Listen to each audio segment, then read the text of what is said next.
design at QNI, she develops adaptive assessment-led learning strategies to make education captivating and accessible, empowering students to reach their full potential. Now I would request Shreya, over to you to please begin the panel. Thank you so much. Thank you, Shatabdi. A very good evening to all the school leaders and educators, and a very warm welcome to our first panel discussion of this evening. The topic today, like Shatabdi said, is preparing for 2030 and beyond, how the future of education looks like. We are honored to have with us a distinguished panel of school principals and educators who will share their insights and experiences on this critical topic. As we all know, the landscape of education is rapidly evolving, driven by advancements in technology, changes in societal needs, and the ongoing challenge of preparing our students for a future we can barely predict. Today, we will explore how schools can adapt, what skills and knowledge will be essential, and how can we ensure that education remains relevant and effective. So let's dive headfirst into the discussion. And my first question for the day is, what critical skills will students need in 2030? So can I ask Preeti ma'am to start from there? So when we are envisioning 2030, I think we already know about the 21st century skills. And of course, AI and technology is going to play a major role in this future that we are trying to envision today. So I think even the schools can't be left out, and even the educators, parents, and the students all will have to be a part of this evolvement, this evolution rather. And I think we are already on the track of digitalization, and most of the schools have smart classes, and we are into all kind of AI-generated apps and all, which the students know, and now even the teachers are trying to adapt. But how well we are able to integrate it into our education system, and how, rather than AI taking over us, how we become pally to AI and the new technology, and how we integrate that into our teaching learning process, and how the parents can also be made aware, how the schools can prepare themselves in terms of infrastructure and other needs to incorporate all that. The more prepared we are for all this, I think the better is going to be our future, because we can't deny the fact that we are heading towards all this. So I guess preparedness is the key. So we need to integrate and be prepared for what is there for us, what the future has in store for all of us. Malini ma'am, if I extend that question to you, what do you think are the key skills that are very relevant and important? A very warm good evening to all of you present here. According to me, now there's a sudden shift from degree-based education to skill-based education.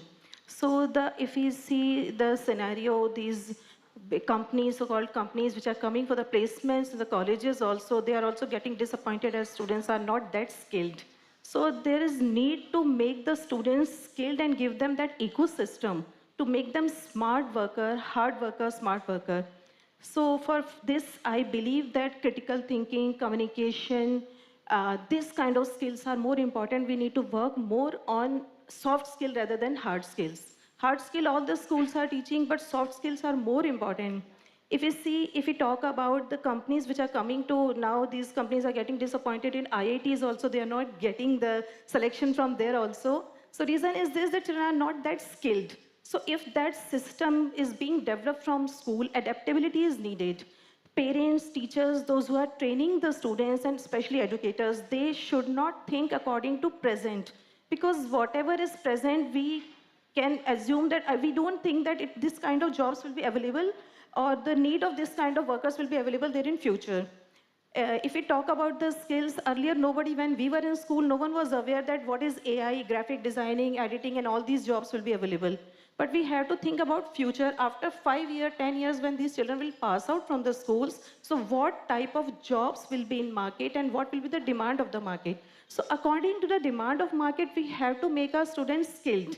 We have to prepare them for the future. If we want to have the vision for 2030 or beyond, so we have to think ahead the time.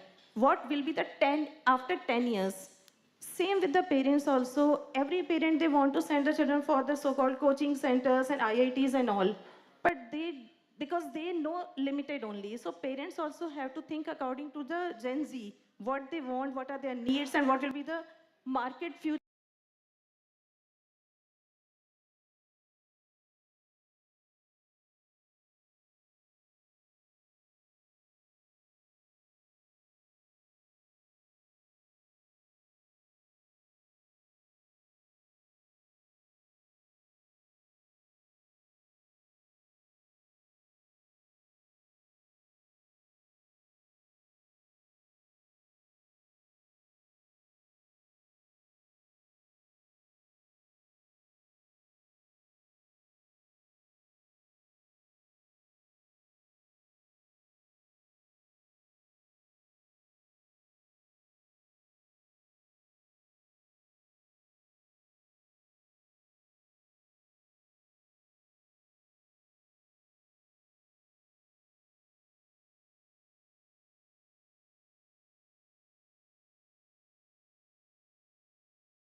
Think about 2047. We are thinking not only 30, we are thinking 47. The youth told me how the students can be motivated, can be use the technology. At least everywhere, the teachers as well as the SMCs and the whole entire environment, parents, teachers, everywhere, they must motivate the students to use they must be tech savvy. Really, without it, they cannot achieve their target. So means characterized, it will be the character size as well as, it will be personalized virtual reality. This transformation, this impact can only use the student, they can achieve their target. Otherwise, they will lose themselves in this crowd. They cannot compete to the world. So the understanding of the topic, they can help themselves, they can self-learning, critical thinking. It is needed to improve immediately. So AI will help them. We must not, protect them. We have to be emphasize or enhance their activities to use in curriculums. According to me, it will be useful to the student in coming futures. So I'm getting sense that we're talking a lot about AI, technology, and personalization being at the core of learning in preparing our students for the future. So, ma'am, I want to ask you, what are some of the major challenges that we may face while we want to integrate technology, AI, into our current schooling system or education system? Ma'am, major challenges what we are facing right now, that is, I would say, the infrastructure problem is there.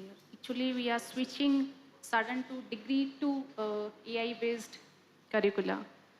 So what I feel is, first thing that is the means completely change of infra. Second thing that is geographical change. Likewise, if I talk about rural areas where the supportive system is not available easily.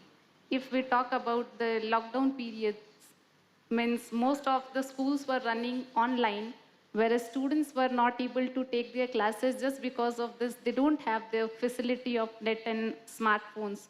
So that geographical area is also there. That will also a part of the issue of this. Then next I would say the teaching environment. Means the teachers should be, firstly, the things come to the teachers. If the teachers are well educated in this AI part or this technology part, then only they are able to transform their knowledge to the students as well as to the parents. So these are the major challenges with what we will face in this era. Thank you. Thank you very much. So we've heard what the future looks like. We've heard the challenges. Ms. Neha, I want to ask you, how do we implement it effectively on ground if we want to integrate AI into our classrooms, make them technology driven, focus on skill-based learning, keep personalization at the core? How can we do it effectively? So to bring in the effective change, the very first thing is change the mindset. We have to directly, as ma'am rightly said, it's very difficult for teachers to understand and how they will make children understand to accept that technology. So the very first thing is mindset shift that is required. We need to accept that world is moving towards artificial intelligence. We need to accept that personalization is required. So acknowledgement is the first step. And to, again, at grassroots level, to implement it, we really need to bring in the hybrid structure. A sudden shift to the technology is, as again, ma'am rightly said, will be not possible at the moment. The shift will come when we prepare our educators, when we prepare our children gradually. So the hybrid model will definitely be effective at grassroots level to bring in that change. So yes, again, acknowledgement. Yes, we want to change, and we have the solution available. How we integrate with best of our ability is something we need to work on. Thank you very much. I'm going to take the topic of personalization here because I feel all of us collectively feel how important it is. And I want to ask you, ma'am, one size fits all. What is your take on that statement, and how can we integrate personalization into our system? Good evening, all of you.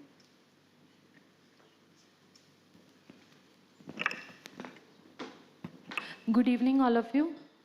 Ma'am, हम future की बात कर रहे हैं और अभी हम present में हैं। पास्ट में जो लोग थे वो भी फ्यूचर की बात करते थे कि प्रेजेंट फ्यूचर में क्या होगा। अगर हम पुरानी बात करें तो गुरुकुल में पढ़ाया जाता था स्लेट और बत्ती पे, जिस पे आई थिंक सबने किया हुआ है, बार बार इरेज करके उस पर लिखना। उससे हम बोर्ड पे आए, फिर हम वाइट बोर्ड पे आए, फिर हम स्मार्ट बोर्ड पे आए। तो आई डोंट थिंक सो कि ये बहुत ज़्यादा मतलब सोचने की चीज़ है। अडेप्टिबिलिटी होनी चाहिए और वो होती है, ह्यूमन में होती है। हम सारे चेंजेस को एक्सेप्ट करते हैं। कोविड जब आया तो किसी को नहीं पता था क्या करना है, तो वो भी धीरे धीरे अडॉप्ट हुआ। ऐसे ही ये जो नई चीज़ें आएंगी ये भी सब हमें अडेप्ट करना पड़ेगा, स्टूडेंट्स को भी, टीचर्स को भी और पेरेंट्स को भी। अब कई बार बात ऐसी आती है कि एआई आ गया तो शायद टीचर्स का फ्यूचर ख़त्म हो जाएगा। तो टीचर की जगह कोई नहीं ले सकता। गुरुकुल से जो निकले उनकी जगह टीचर्स ने, मॉडर्नाइज टीचर्स ने ले ली। अब आगे जाके भी टीचर्स की जगह कोई नहीं ले सकता, बिकॉज एआई आपके इमोशनल सपोर्ट आपको नहीं प्रोवाइड कर पाएगा। कई बार हमें बच्चों को अलग तरीके से भी डील करना होता है, लाइक एक थप्पड़ भी उनके लिए मोटिवेशन का काम करता है, तो वो एआई तो नहीं कर पाएगा आई थिंक। तो अडेप्टिबिलिटी रहेगी और धीरे धीरे टाइम के साथ चेंजेस होंगे तो ही 2030 में जो हम सोच पा रहे हैं वो होगा। लेकिन अभी हम सोचें कि नहीं, हम अभी से खुद को प्रिपेयर कर लें, सारे चेंजेस कर लें, तो वो सबके लिए हार्ड होगा, टीचर्स के लिए भी, पेरेंट्स के लिए भी और स्टूडेंट्स के लिए भी। एक one more thing ma'am, Swami Vivekananda ji का मैंने एक बुक रीड किया था, उसमें एक कोट था, अगर शिक्षा तक कोई नहीं पहुंच पा रहा तो शिक्षा उस तक पहुंचाओ। उस टाइम मुझे वो लाइन समझ में नहीं आई थी कि उनका इतना वाइड ओपिनियन था कि उन्होंने फ्यूचर को देखते हुए वो लाइन शायद लिखी थी। हमने नहीं सोचा था कि इस तरीके से हम घर पे भी एजुकेशन दे पाएंगे ऑनलाइन वर्चुअल क्लासेस के थ्रू। तो माइट बी 2030 में हम लोग वर्चुअल क्लासेस की तरफ मूव करें और वो ही प्लेस ले ले रियल क्लासरूम का, लेकिन पढ़ाई तो क्लासरूम में ही होगी। Of course, ma'am. Does anybody else want to add on to this conversation, or I'll move to my next question? Yes, ma'am, please. After listening all the speakers, as ma'am, I would like to say, I forgot the name, ma'am. Yes, I do understand infrastructure is the really challenge for few schools, and every school is not, every educational institution is not as blessed as maybe we are. But where there is will, there's a way. And if we have decided, we can do it. Same as example of Corona, everyone is aware of it. So the need of acceptance and adaptability. If we talk about this acceptance, we were not aware when you were in school or I was in school that AI type something will be there. Now, in this present time, everybody is scared of that AI will take away the jobs. AI will not take away anybody's job. If you are smart enough to adapt the technology, AI will give you more jobs, but the role will be changed. As teachers' role cannot, teachers' place cannot be changed, teachers' role will be changed as it is being changed there in this present era. At present, we all are talking about AI. There's no need to scared of AI. We know that AI has taken certain jobs because we have not been prepared accordingly. So in present time, after 5 years, 6 years, maybe the certain jobs like writers and all these will not be there. There's need to learn how to give the prompt to AI. So prompter's job will be generated. So new jobs will be generated. We need to learn that what is the future. Accordingly, we have to prepare ourselves and we have to prepare our students as well. So if we are preparing them in that way, there's no need to scared of any of the thing, I believe. That's right, ma'am. Absolutely. So you mentioned the role of teachers changing. I would like to extend that question to the panel here. How do you see the role of teachers changing in the coming years? And like you both said, adaptability is at the heart of everything, be it students, teachers, parents, or humans in general. It's essential. But if I have to particularly pick teachers, how do we see their roles changing and how can they adapt to the changes that you all see coming? Can I please ask Preeti ma'am? So this question is very close to my heart, actually. So without you asking me to answer, because you know how teachers' role is changing. Earlier, there used to be teachers, there used to be guides, right? Now they are mentors. Now they are facilitators. They are just showing the way, right? So that is what they are supposed to be doing. They need to just facilitate things, and and not only just want their students to transform and adapt, they also need to take up their new roles, right? So they also need to update themselves. They also need to change with the changing times and understand that their role is not just that of a teacher, okay? They have to go beyond that. They have to, you know, we used to say that they are friends, philosophers, guide, but it is way beyond that, right? They are actually hand-holding, that's it.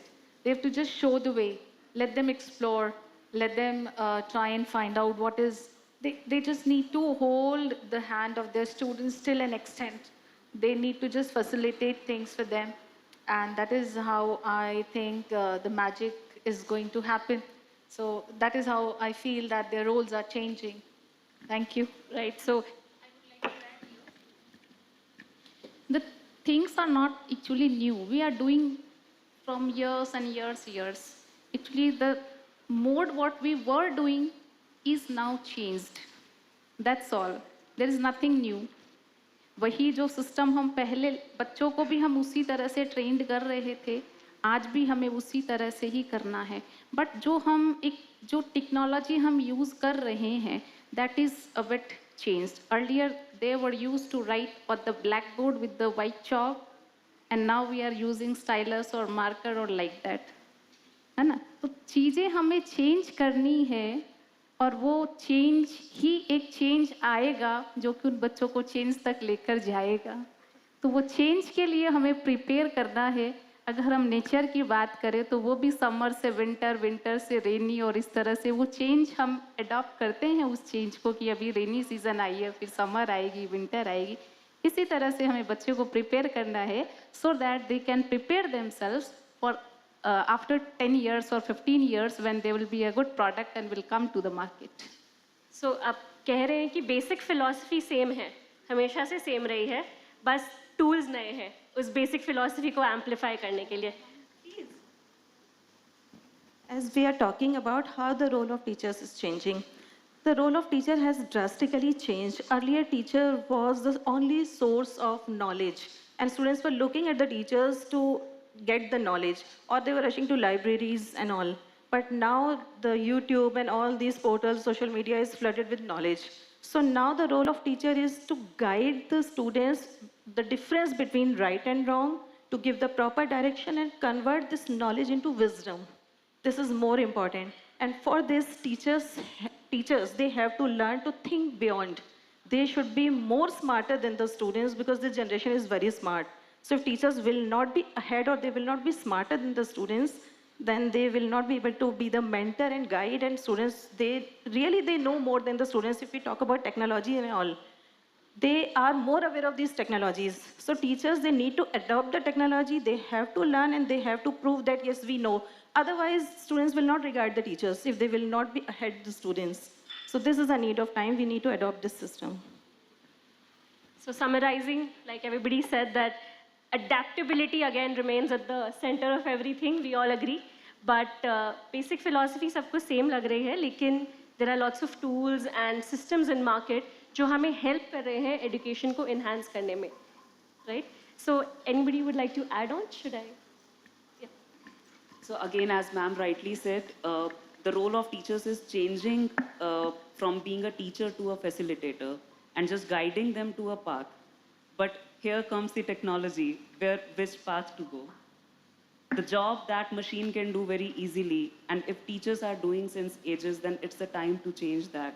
We really need to take away that mechanical job, that redundant same thing job from them and give that to machine, and then adapt our system to use those machines effectively and use those machines to find the path, the right path where we can direct our children to. Because again, if facilitator is directing them to the path, there is no single path. Every child has their own journey. Every child has their own path. So which path to choose, there AI can play the major role.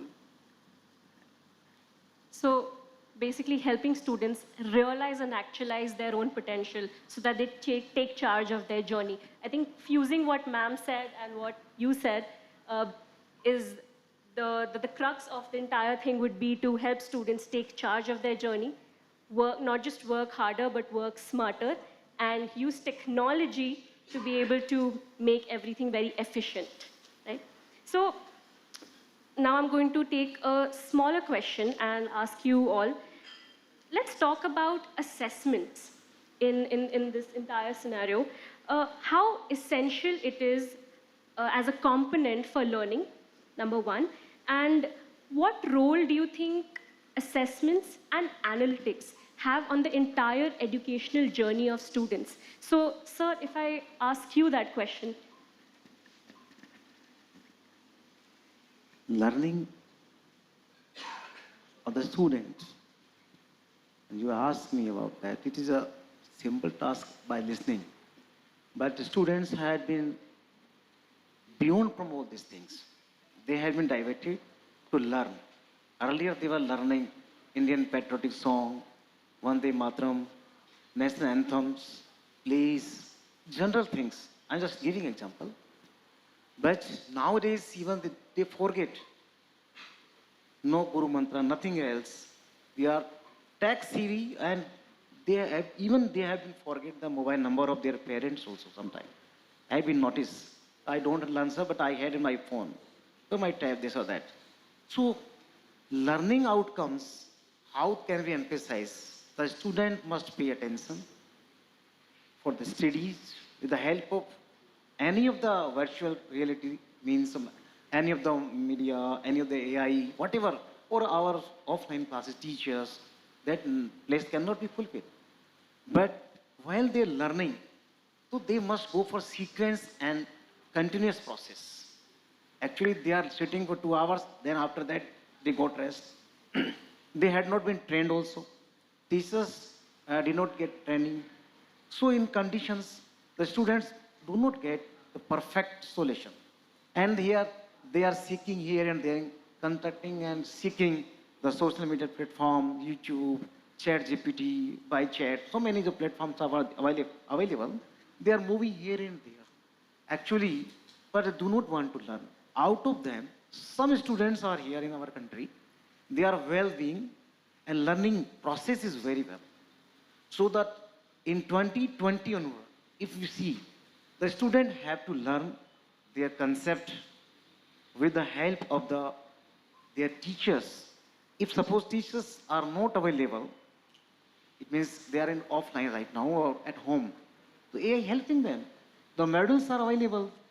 So many platforms or so many apps are available. They are using them. But yet many of the students, those are semi-urban or rural part, still they are beyond from the technology. So bring them on the mainstream. It is also a big task to us, to all the educator system. How can we bring them in the mainstream where we are seeking their future of the children. So the liability, responsibility, more our teachers to make them learn, so that our future of the students, those are taking liability to make the nation building in the field of any of the JEE examination, NEET examination, whatever they envision, they cannot be received without our help. So teachers should help them. So without, and there is one part I will tell you, that training, use of AI, the process they don't know how to use it. While they're using AI, going for different mode, so that properly they don't have how to use the AI in the field of education. So this should be trained with them by the classroom arrangement or giving the training to our respective teachers and the learners, students, then our result can become very well. So outcomes, then only with the help of technology, with the help of the resource person, entire people will collectively will come, the outcomes will come. Right, sir. So basically, expert and teacher-led learning will help, but we need continuous assessment. And technology can help us enable that. So what are your thoughts, Bhavna ma'am, about continuous assessment and how does it play a crucial role in a child's learning? Ma'am ये बात 2 या 3 बार आ गई कि rural area में जो school हैं वहाँ मतलब इंफ्रा का प्रॉब्लम है, रिसोर्सेज का प्रॉब्लम है. My school is situated in rural area. So एक छोटा सा इंसिडेंट है. 2017 22 June when I joined, there was 65 student only. 2 days I worked and 3rd day I went to my director and said I will not continue. And he said, why? इन लोगों को खाना नहीं आता, इनको बैठने का तरीका नहीं है, इनको बोलने का तरीका नहीं है, ये क्या बोलते हैं मुझे कुछ समझ में नहीं आ रहा बिकॉज दे यूजिंग मारवाड़ी. और बहुत सारे ऐसे प्रॉब्लम्स मुझे दिखे, हाइजीन नहीं दिखा. तो ही smiled and said like ma'am यही तो आपका चैलेंज है कि इनको आपको चेंज करना है. तो अभी आपके ऊपर है, आपका डिसीजन है. अगर आप नहीं कंटिन्यू करेंगे इट्स ओके, हम आपको फोर्स तो कर नहीं सकते. नेक्स्ट डे संडे था. I went to my home and मैंने पूरा सोचा मुझे क्या करना है. उस टाइम मेरे पास एक और अपॉर्चुनिटी भी थी, मैं चाहती तो उधर भी स्विच कर सकती थी, पर वो बात मुझे क्लिक कर गई कि मुझे उनको चेंज करना है, अपने जैसा बनाना है. आज 8 ईयर मैंने वहाँ पे स्पेंड किए हैं. 8 year is running and now we have 900 students. और आप स्कूल विजिट करेंगे तो आपको पता चलेगा कि स्टूडेंट्स का जो बॉडी लैंग्वेज है वो चेंज हो चुका है, उनका खाने का बोलने का तरीका बहुत चेंज हो चुका है. नेशनल स्केटिंग कॉम्पिटिशन्स वगैरह उन्होंने जीते हैं, अभी चेन्नई में है, वो पार्टिसिपेट कर रहे हैं. ताइक्वांडो में नेशनल लेकर आ चुके हैं, सीबीएसई क्लस्टर में भी गोल्ड लेकर आ चुके हैं. और राजस्थान क्रिकेट टीम में मेरा स्टूडेंट है सनिल दुलर. तो मैम टीचर के ऊपर ही होता है सब कि वो किस तरीके से बच्चे को लर्निंग दे रहे हैं. और मेरी जो टीम है इसमें ये मेरा अकेले का नहीं है अचीवमेंट, ये मेरी पूरी टीम का मतलब सपोर्ट है कि वो लोग भी मेरी जो होती हैं, मेरी थॉट्स होते हैं उनको फॉलो करते हैं और हम एक टीम की तरह काम करते हैं. और कोई भी जो प्रॉब्लम होता है बच्चे का उसको पर्सनल लेवल पे देखते हैं कि इस बच्चे के साथ प्रॉब्लम क्या है. हो सकता है उसकी फैमिली नहीं उस चीज़ को समझ पा रही हो और हम उसको पर्सनल सपोर्ट भी प्रोवाइड करते हैं. और टेक्निकली भी हमने उन्हें काफ़ी चीज़ें दे रखी हैं, मतलब वो सिटी के स्टूडेंट से कहीं पीछे नहीं है. तो अगर एक टीचर चाहे तो वो कुछ भी कर सकता है. Thank you, ma'am. Very well put. If I have to take, you said personalization. आपने बोला कि एक टीचर बहुत चेंज ला सकता है. Ma'am commendable. 65 students to 900. That's really great. Can we please have a... So, ma'am एक तो आपके लिए फॉलोअप क्वेश्चन है कि चेंज लाई कैसे, अगर यहाँ पे बैठी हम सब के लिए कुछ हैंड्स ऑन आपके पास इफेक्टिव टेक्निक स्ट्रैटेजीज हो जो हम सीख मैम पाएं उनसे? एक ना बच्चे को समझना बहुत, मतलब लोगों को लगता है बच्चा ही है, इसको क्या जरूरत होगी, उसको बस खाना दे दो, अच्छा सा टॉयज दे दो और थोड़ा सा एंगेजमेंट लाइक आजकल मोबाइल दे दो तो वो खुश हो जाएगा। लेकिन सबसे ज़्यादा नीड ना एक बच्चे को ही होती है, वो होती है आपके टाइम की, आपके इमोशंस की। आप एक बच्चे को अपने इमोशंस, अपना टाइम देकर देखिए, फिर वो करेगा जो आप चाहते हैं। आप जैसा उसे बनाना चाहते हो वो बन जाएगा। हमारे यहाँ पेरेंट्स जब एडमिशन लेने आते हैं तो हम उन्हें यही कहते हैं, नर्सरी में जैसे एडमिशन होता है, पेरेंट्स कहते हैं मैम 15 डेज़ हो गए आपने इसको कुछ सिखाया नहीं। उनका हम सिखा भी नहीं रहे हैं, 15 डेज़ तो हम वो करते हैं जो वो हमें कहता है। पहले हम उसका ट्रस्ट जीतते हैं, उसके बाद जब हम उसका ट्रस्ट जीत जाते हैं तो हम उससे वो करवाते हैं जो हमें करवाना है। एक स्टूडेंट को सेंटर में रखना ऑफ लर्निंग पहले तो ऑलमोस्ट इम्पॉसिबल ही माना जाता था, बट अब आप लोग ये कर पा रहे हैं, पर्सनलाइजेशन को अपनी क्लासरूम में रियल टाइम एक चेंज की तरह ला पा रहे हैं। So miss Neha, I want to throw this question to you.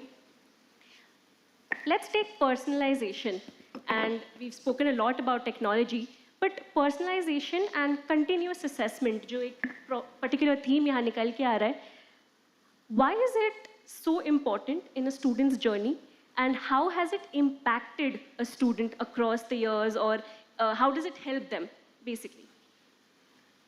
So imagine a student like a patient, I mean, I'm just giving an analogy, and teacher like a doctor. So whenever any patient goes to doctor, what is the very first thing that they do? Diagnose. Till the proper diagnosis is not there. As ma'am said, 15 दिन तो हम वो करते हैं जो बच्चा करवाता है. They are assessing, they are continuously assessing the child where the actual level is, at their level. But at scale, in so much of diversity, जहाँ पे हमारा डिजिटल डिवाइड है हमारे इंडिया में, हमारे देश में, और जहाँ हम बोलते हैं हमारे पास इंफ्रास्ट्रक्चर नहीं है, वहाँ पे इस तरीके का डायग्नोसिस करने के लिए जो एक टीचर की नीयत चाहिए होती है वो बहुत लिमिटेड है। वो पर्सनलाइजेशन लाने के लिए हमें, अगेन एज आई सेड, कि हमें मशीन का सहारा लेना पड़ेगा। सबसे पहली बात तो डायग्नोसिस करना बहुत ज़रूरी है। डायग्नोसिस करने के बाद उसका इलाज एग्जैक्टली क्या चाहिए बच्चे को। If the problem is of cholesterol तो डॉक्टर कोलेस्ट्रॉल की ही दवाई देगा। सिर में दर्द है तो पेट दर्द की दवाई नहीं होगी। तो बच्चा अगर आके बोल रहा है मेरे सिर में दर्द है, हाथ वो पेट पे लगा रहा है, बोल रहा है मेरे सिर में दर्द है, हम समझ नहीं सकते हैं। सो वो समझना, एग्जैक्ट समझना इज़ एक्सट्रीमली इम्पॉर्टेंट। तो वो डायग्नोसिस पहली बात बहुत ज़रूरी है। उसके बाद उस डायग्नोसिस की सही दवा सही टाइम पे, और बहुत बड़ा प्रोसीजर नहीं, इमीडिएटली जो चाहिए छोटे छोटे बेबी स्टेप्स में उसको दे के सिखाइए और आगे बढ़ाइए, वापस मेन ट्रैक पर लेकर आइए। That is most important. And continuous assessment, as you are asking, हम लोग को डॉक्टर एक लाइफस्टाइल भी बताता है। डायबिटीज़ बहुत ज़्यादा प्रोमिनेंट है आजकल, तो दवाई के साथ साथ डाइट भी दिया जाता है। दवाई के साथ साथ आपको फिटनेस के नुस्खे भी दिए जाते हैं, योगा करिए, ट्रेडमिल पर दौड़िए। सो विद दैट थिंग बच्चे को भी उन सब चीज़ों की ज़रूरत होती है। एग्जैक्टली मेरा, जैसे मैम ने बोला कि हमारे पास स्किल्स बच्चे के अंदर डेवलप ही नहीं हो पाती। आगे बच्चे को मार्केट में जाना है, they don't have, I mean design thinking school level पे हम सोचते ही नहीं। Agile mechanism, bringing scrum mechanism to tool, scrum tools to school, we are not thinking, whereas that's a requirement of the market. So if the assessment is right, if the diagnosis is right, if the treatment is precise and accurate, we can save a lot of time. And when we will have time, definitely all of us want to give those skills to children. The problem is 2 बजे छुट्टी हो जाती है school की, क्या करें? Sunday भी of होता है, ऑनलाइन भी हम ज़्यादा नहीं पढ़ा सकते। So those are the real time challenges we teachers face. So continuous assessment बहुत ज़रूरी है, evidence लेना बहुत ज़रूरी है, time से remedy effectively with accuracy, it's extremely important. And again, keeping all the stakeholders in loop. Definitely, as the people who are designing the system, and as teachers, the stakeholder, and as parents, एक proper सही analysis देके और सही काम उनको बता के हम सब लोग बच्चे की मदद करना चाहते हैं. None of the individual will say कि मैं बच्चे की मदद नहीं करना चाहती हूँ या नहीं करना चाहता हूँ. But all of us together are not able to achieve that goal. So that right assessment has to be there. Thank you very much. Kavita ma'am, मैं आपकी राय जानना चाहती हूँ इस बारे में. आपका क्या ख्याल है पर्सनलाइजेशन, कंटिन्यूअस असेसमेंट? बिना पर्सनलाइज हुए तो कोई भी काम हो ही नहीं सकता. If we are doing our house course then also we have to involve in 100%, then only we can cook I think a good food. अगर हम हार्टली उस पर इन्वॉल्व नहीं है तो खाना अच्छा नहीं बन पाएगा. Being a lady, I am telling this, I hope you will agree with me. तो जब तक हम बच्चे के साथ भी पर्सनलाइज नहीं होंगे, will not get what the child is suffering from. As ma'am says, doctor का इन्होंने एक वो लिया था, उसी को मैं आगे कंटिन्यू कर रही हूँ कि क्या डेफिशिएंसी उस बच्चे के अंदर है. वो जब तक हम पर्सनलाइज नहीं होंगे, हम उसके जो उसमें इशू है उसको हम इरेडिकेट नहीं कर पाएंगे, उसको दूर नहीं कर पाएंगे. तो और this is not a one man job. ये कोई एक टीचर नहीं कर पाएगा. When will do a cumulative effort, जब उस क्लास में अगर 6 टीचर्स और 7 teachers are teaching, when they all make a feast, जब वो एक टीम बन जाएगी, definitely will bring out the children और स्टूडेंट फ्रॉम दैट डिजीज़, जो भी उस बच्चे के अंदर शॉर्ट लिस्टेड में वो आया है. अगर हम बात करें कि मान लीजिए एक स्टूडेंट है, he is lagging behind in reading और राइटिंग. प्रॉब्लम हमारे सामने आती है कि बच्चे को रीडिंग नहीं आती है और राइटिंग बहुत पुअर है. 2 मेजर प्रॉब्लम हमारे सामने आती है कि the writing is very poor. They start using the writing of doctors actually, जो कि हम जल्दी से नहीं समझ पाते हैं. तो उस चीज़ को दूर करने के लिए वही है कि teacher has to put eye on the writing part. If the formation of the letters are not being put correct in the proper lines, it should be eradicated there only. अगर हम वहीं उस बच्चे को टोकेंगे कि बेटा राइट लाइक दिस वे और ऐसा लिखना है आपको, next time whenever you write in a proper line, then only you will improve your writing. तो अगर हम उस डायग्नोसिस को अगर हम राइट टाइम पे अगर हम उसको कैचअप कर लेते हैं, तो हम बहुत इजीली हम उस चीज़ को दूर कर पाएंगे. Just because of one thing, get personalize with the student. आप उसके साथ इमोशनली अटैच हो जाइए. Just treat him like his own child, है ना. हम अपने बच्चे की एक एक कमी को जानते हैं, हम क्या कर रहा है क्या नहीं कर रहा है. और अगर हम उसमें डूब गए तो हमें सब पता रहेगा उस बच्चे के बारे में. और थोड़ा सा मैं ये मानती हूँ कि कहीं ना कहीं ये कमी आती है. अगर हम सब ऐसा करने लग जाएंगे तो हम बहुत जल्दी रिजल्ट अचीव करेंगे. तो कोई भी लर्निंग डिलीवर करने के लिए सबसे पहले एक बच्चे को समझना बहुत ज़रूरी है, instead of just handing the learning to them. Thank you very much. So with this, we come to an end of the panel discussion, but yes. Of course, sir, please. Please.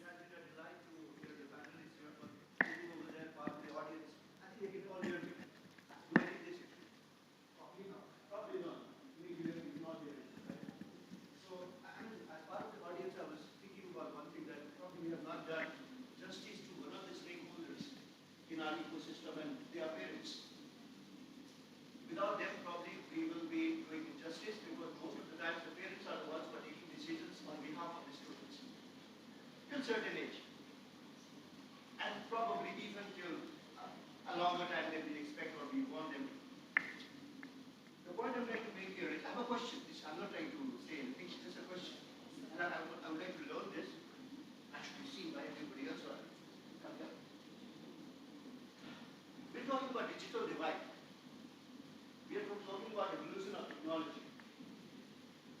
The students of today, and we are also talking about students of 20, 30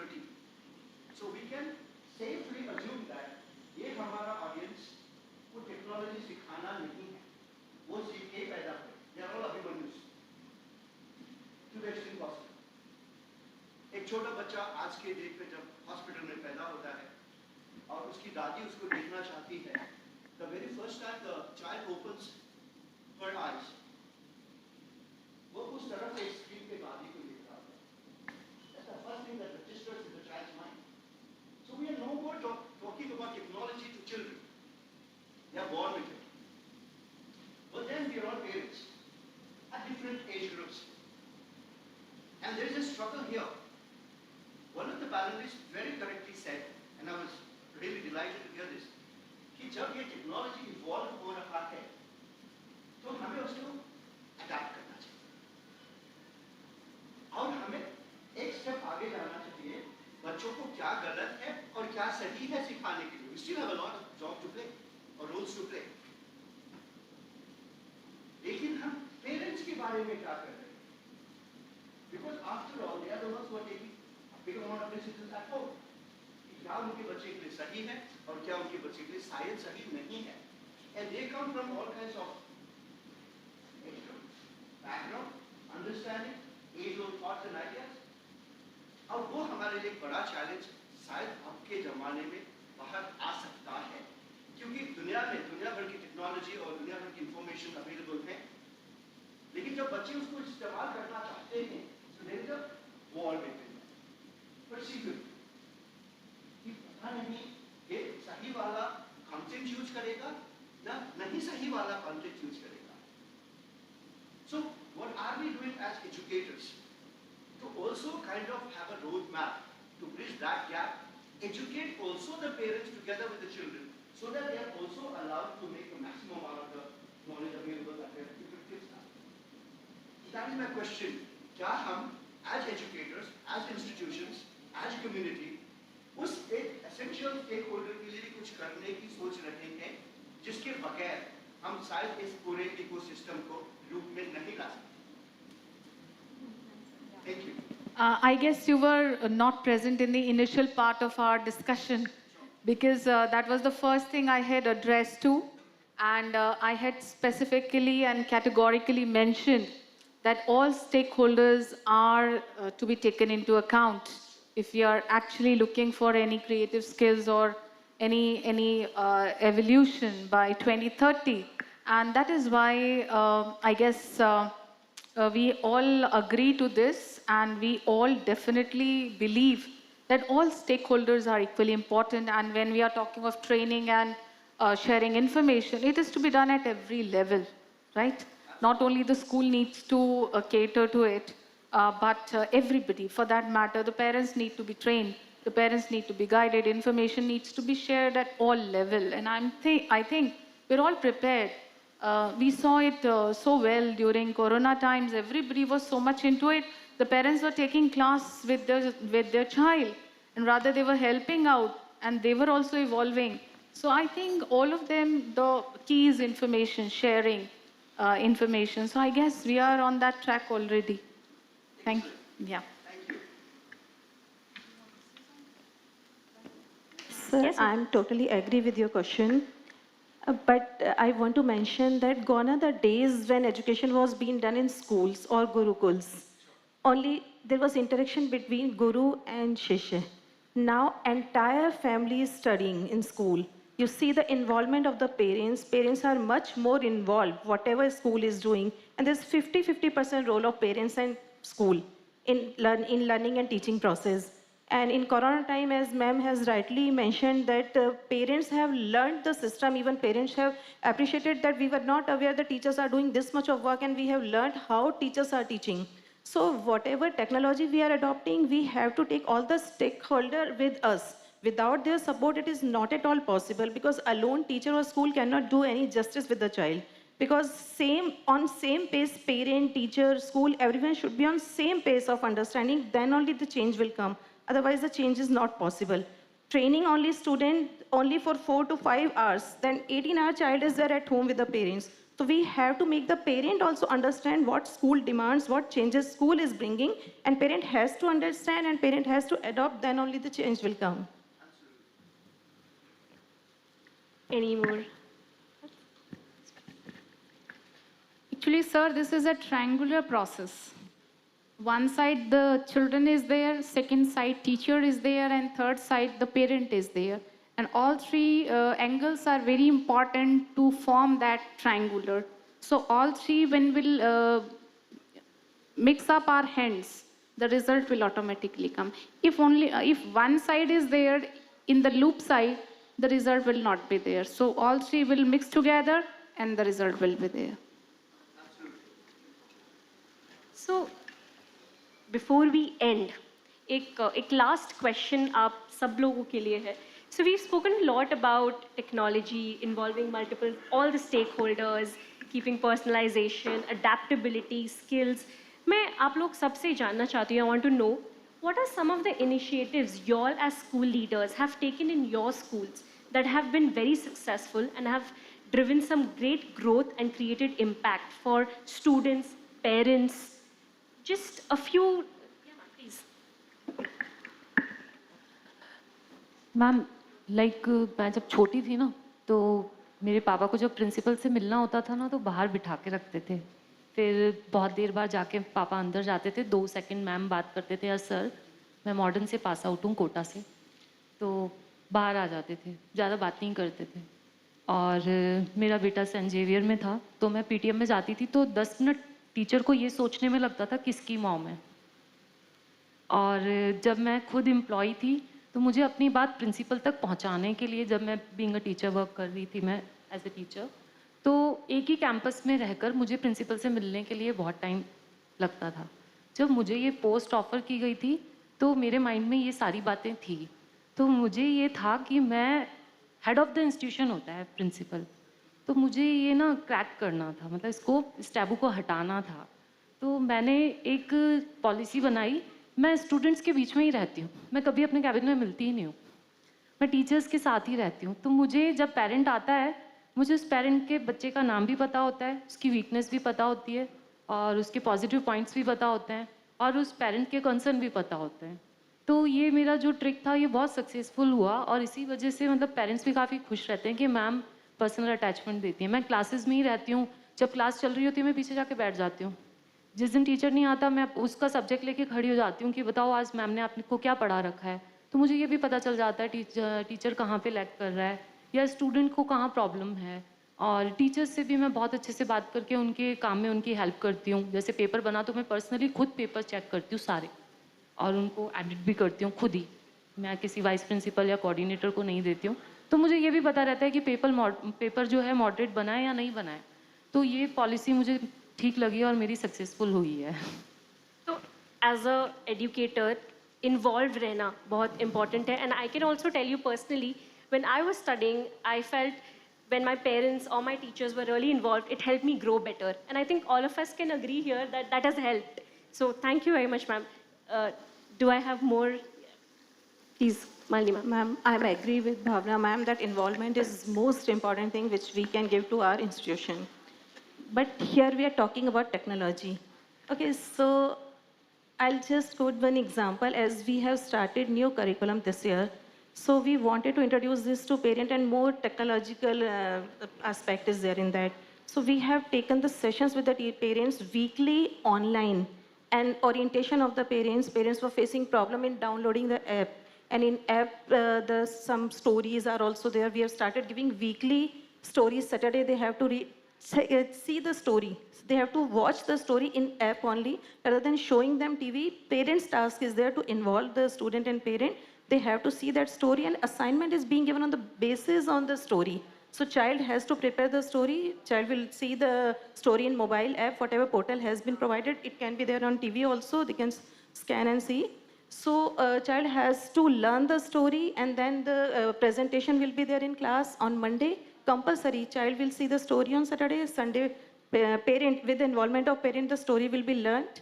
And then Monday presentation will be there, and small token of appreciation is being given. So parents are equally involved in that. So that these moral story, bedtime story which children were missing, now we have made it compulsory in school. Parent has to be involved with the child in learning the moral stories and the moral of the story and present in class. So in way we are bringing parents on the same pace because of technology only, and equal involvement of all the stakeholders we can see there in school. My lesson here is that you've taken the real problem that parents, I mean मुझे लगता है कई बार ऐसा होता है that sometimes we know technology, we know how to use it, but parents थोड़े hesitant होते हैं समझने में, एंड you've taken that problem, solved it, and you've involved them in the journey Every as well. problem comes with solution. Yes. All innovations, there is a problem behind every of the innovation.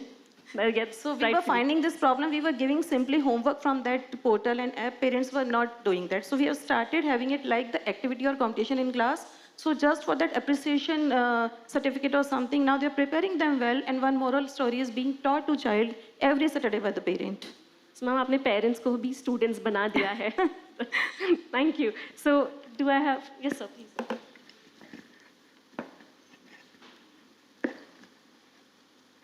It is big task, and it is regular task to all the teachers, educators, parents.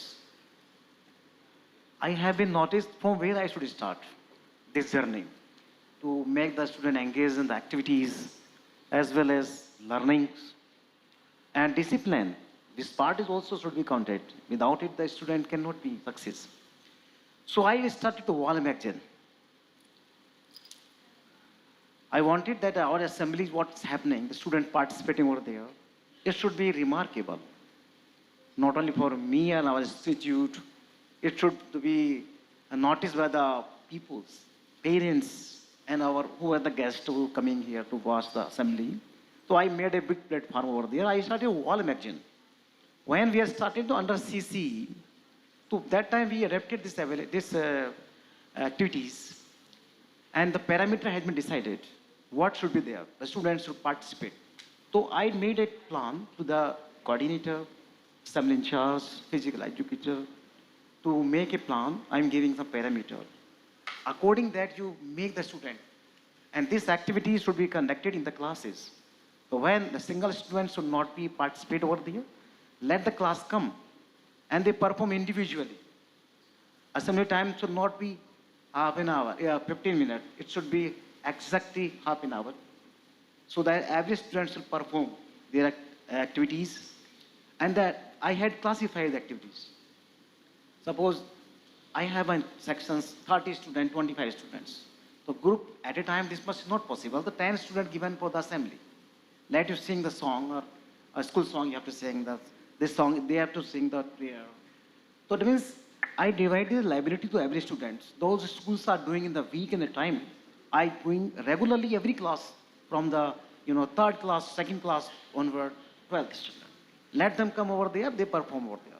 Secondly, the maximum complaints are coming here. The parents are saying, so my students, my child is fearing if someone appeared at home, arrived, they are disappearing inside. So what is that?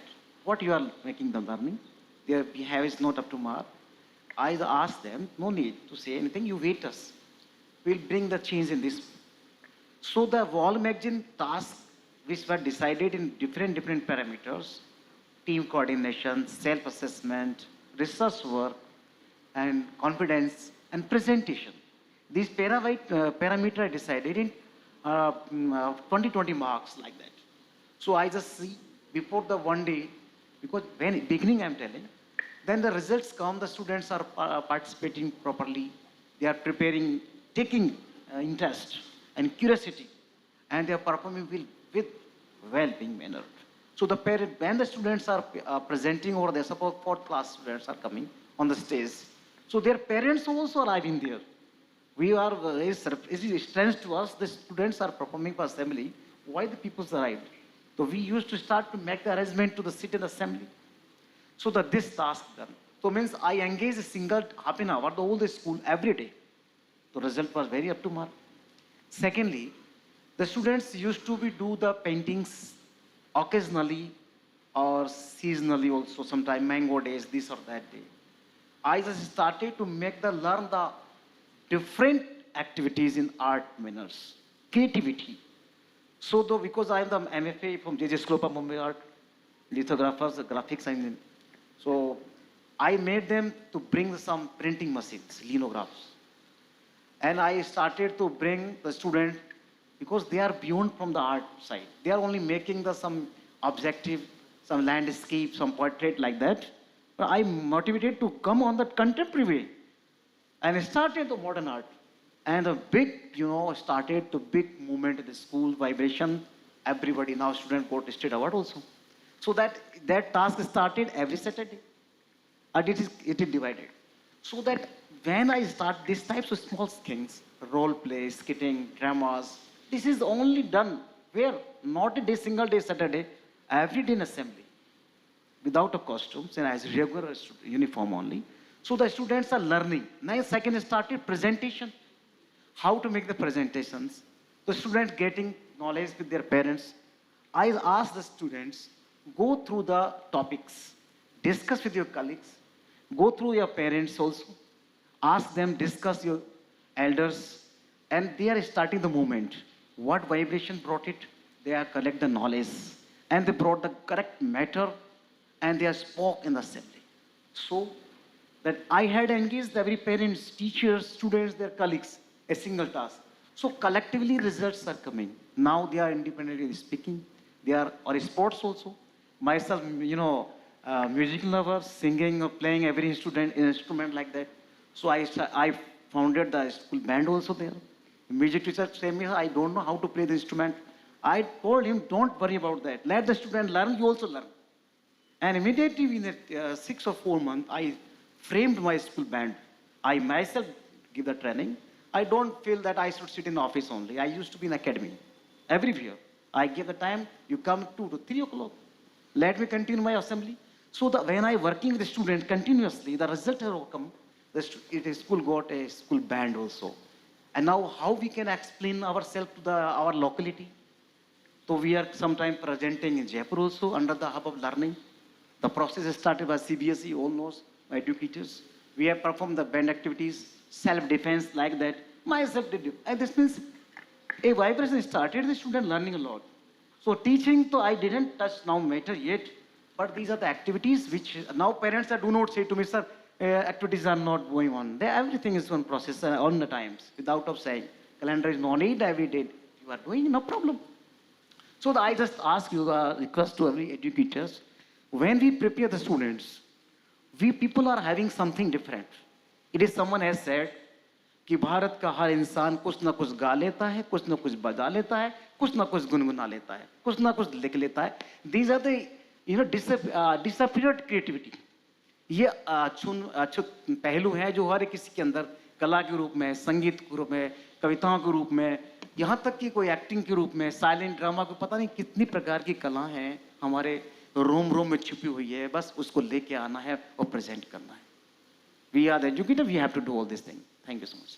There's a very important lesson here, sir. कि school कितना important होता है बच्चे की overall development में. सो आप लोग उन्हें सिर्फ एकेडमिकली नहीं शेप कर रहे हैं, you are preparing them for life, not just the university. So that's a very important lesson here. Thank you for sharing that with us. So with this, we come to the end of our panel discussion. Thank you very much.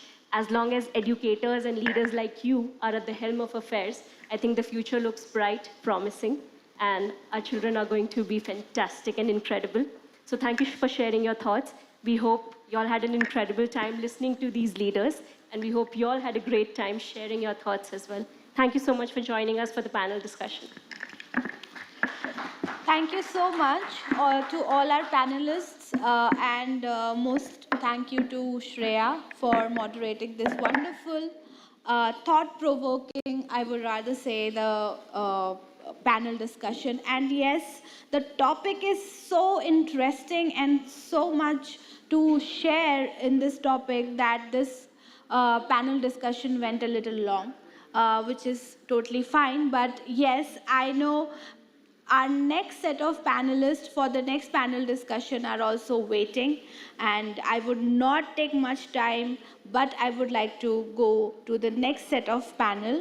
The topic for the second panel discussion for the day is Technology in Education, Shaping the Future of Learning.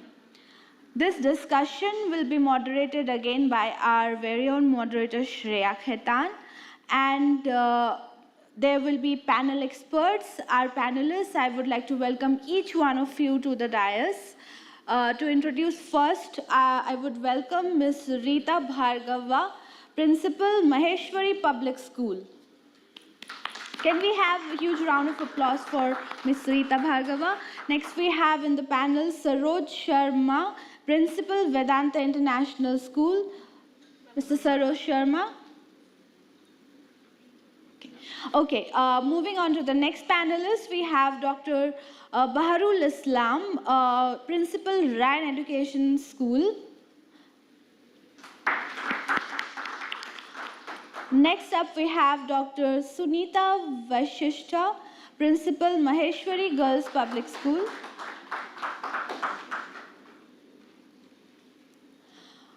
I would like to welcome next Ms. Geeta Solapurkar, Principal, Rubik School of Excellence.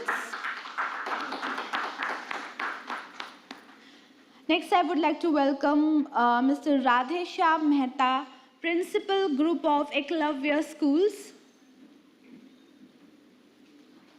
Mr. Radheshyam Mehta. Okay, moving on to the next panelist for this panel discussion, Mr. Anurag Chandra. He is the Head of Product and Business Development of Q&I today. I would like to introduce Mr. Anurag Chandra to all of you. He is an alumni of IIT Kanpur with around 20 years of experience in the education space. He has authored several academic books for JEE and a bestseller fiction titled The Ramayana Secret in 2018. He comes with comprehensive experience in several top edtech companies in different roles in content, product, and business. With all the panelists over here for the evening, I would not take much time, but hand over the discussion to Shreya. Over to you. Thank you.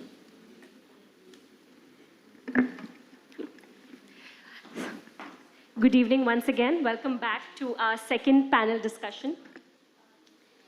The topic for the panel discussion is technology in education. We had a wonderful discussion prior to this about skills, personalization, adaptability, but technology is a little close to our hearts, especially.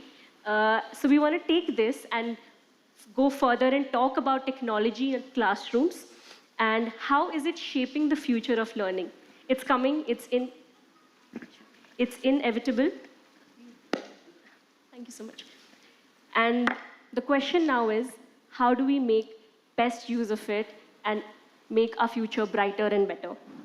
So, as we all know, technology has changed the way we live, work, and learn.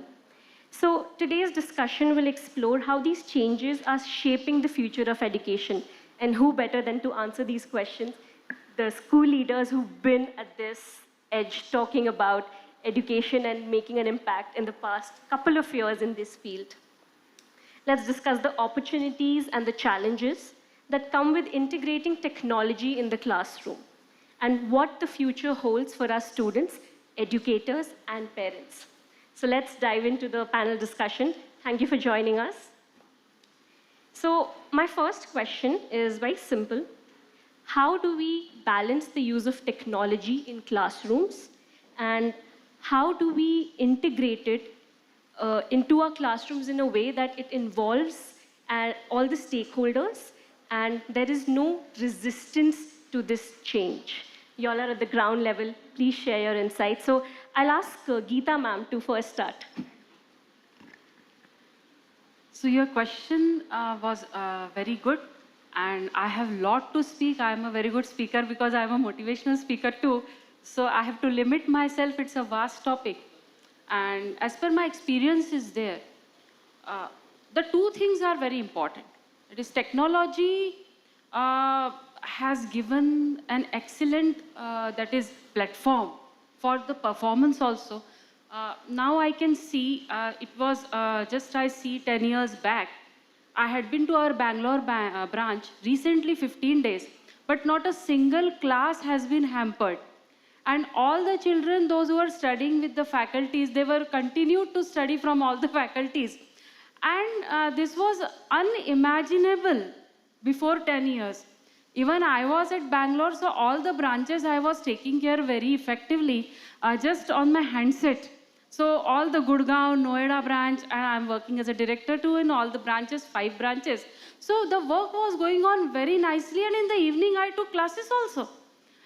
The children, they have given their priorities. That is, okay, if ma'am is going to Bangalore branch and these topics are there, we want to study from ma'am only, because in the evening I take classes also, being a teacher also. So I continued that at Bangalore branch. And it was, really, I appreciated technology a lot. That is, children have not suffered and their result was better than that, because they were more attentive. Even the parents have also attended the lecture, and parents are also, and in the Bangalore also I have seen one very positive thing. That is, wherever we stand in this our northern area, so we have to wait 2 or 3 days for getting parents also to explain and everything. But in Bangalore, I saw that even the chai wala is also engineer and the auto wala is also engineer. It's an engineer city. So it's very, very easy to make parents and other major stakeholders also to explain or to make them understand our things. Means if I compare it to the northern region, if it take 1 hour for getting all the things explained to the stakeholders, parents, children and all that, it required only 10 minutes. It was unimaginable. In 5 minutes, they understood everything, because our major stakeholders, those who were investing, the investors, they were also engineers, parents were also engineers, everyone was engineer around us, so they were very friendly with the technology. What do I mean to say? All the fields are respectable, but if we are talking about technology, they were highly friendly with the technology. And that's why it was very easier. So that was a very good thing. At the same time, there are some things that is for the personal, that is how we can give a personal touch. That is technology and AI. They can never replace a personal touch. How? I can make you understand. AI, what it is working on, किस पे काम कर रहा है AI? AI, अगर हम simple words में समझें, तो AI एक मशीन को ये सिखा रहा है कि सोचना कैसे है, डिसीजन मेकिंग, जो एक ह्यूमन का सबसे बड़ी स्पेशलिटी थी, decision making, critical thinking, analytical thinking, data analysis, ये सारा हम मशीन को सिखा रहे हैं. इवन इमोशनल इंटेलिजेंस भी हम मशीन को सिखा रहे हैं. ये है AI, अगर हम बेसिक रूट की बात करें. लेकिन एक चीज है जिसपे ह्यूमन सुप्रीमेसी आज भी है और हमेशा रहेगी. What is that? Please listen to it carefully. Learning, that is, I have seen, we help you to learn. That was your tagline. But human and the teachers and whatever we requirement of the present era is to make them unlearn also. So AI is working on learning, but where it can work for unlearning, you can never make any child, parent or a human being to be in the process of unlearning with the help of AI and machines and technology. For that, a human touch is required. And the teachers, because what happens, unless and until we unlearn something, because we have learned, human brain is like that, whatever we see, we learn. Whatever we see, we learn. Because our brain is structured like that, we have to learn everything. Human brain is structured like that, we have to learn everything. And then it is stored in our memory. I'm talking about technology, so I'm talking about that part. But at the same time, we have to unlearn also, so that it will not hamper in the new learning. So in that way, the teachers are important. And I have seen, that is, whatever the lectures are available at the video lectures, and so many lectures are available, still if a child is comfortable with a particular faculty or the teacher, child wants that faculty or teacher, or only that teacher for making the things understand. So here the teachers have a great role, and the leaders, because leaders, they lead staff also, teachers also, parents also, children also. So it's a responsibility of the leaders to be open for the technology, whatever is going, and It's responsibility for a leader to make them unlearn, the staff, parents, children, to unlearn the old things. Those who are not which are not necessary now. Like if our culture is there, it's necessary throughout the thing. Like Bhagavad Gita, my name is Gita, that's why I'm not saying. But we have to teach Bhagavad Gita also to our children. Why? Life is not a success journey only. What is happening in the present situation, everywhere the motivational videos, everyone is talking about the success. But जब तक हम unsuccess को handle करना नहीं सीखेंगे, वो patience नहीं आएगा, वो धैर्य नहीं आएगा, और ये लॉन्ग प्रोसेस होता है.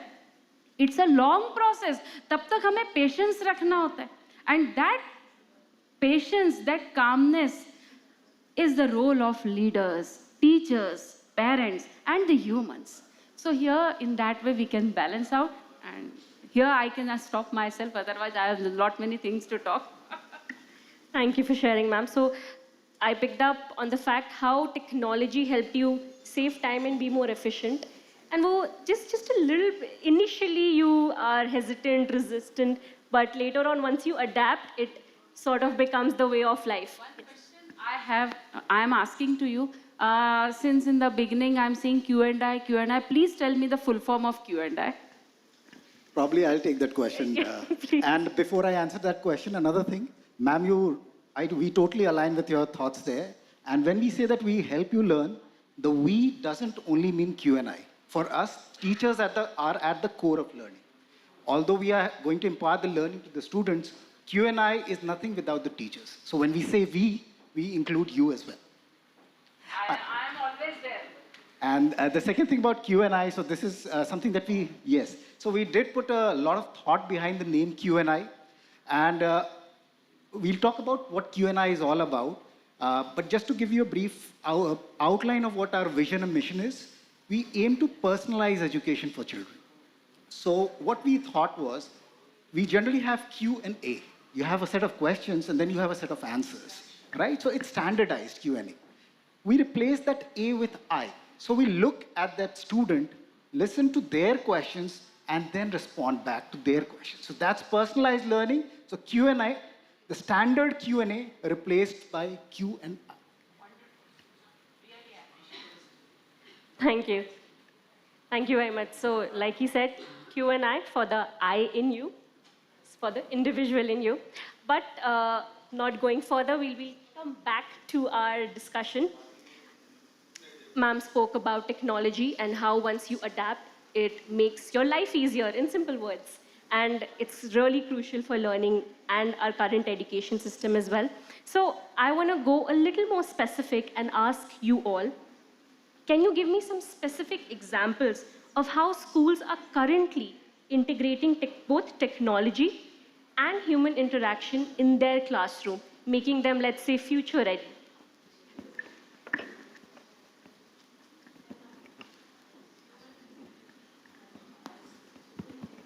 Ma'am, technology basically has brought revolution in our life.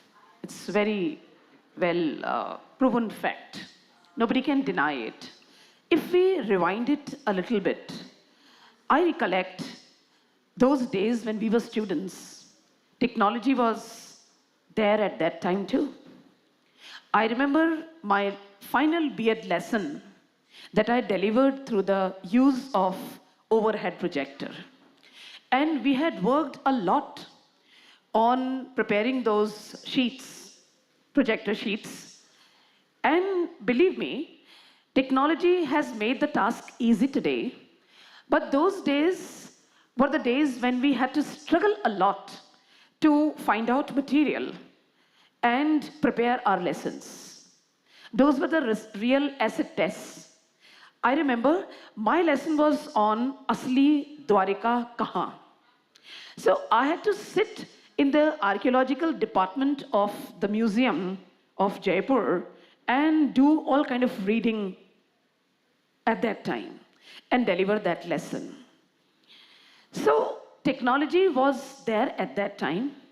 And today, beginning with those smart classes, we've reached to the level of panels in our classrooms, where teacher can have a reservoir or a treasure trove of his own where he can store lessons and everything.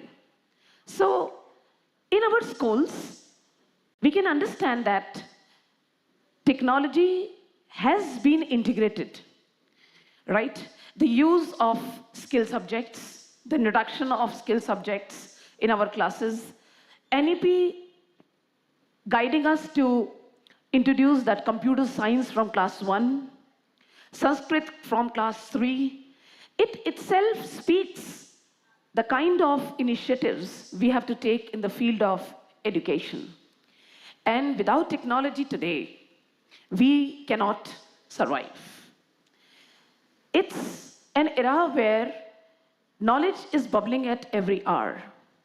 And if we do not have an access to those tools that can make this revolution possible for us, we will really lag behind.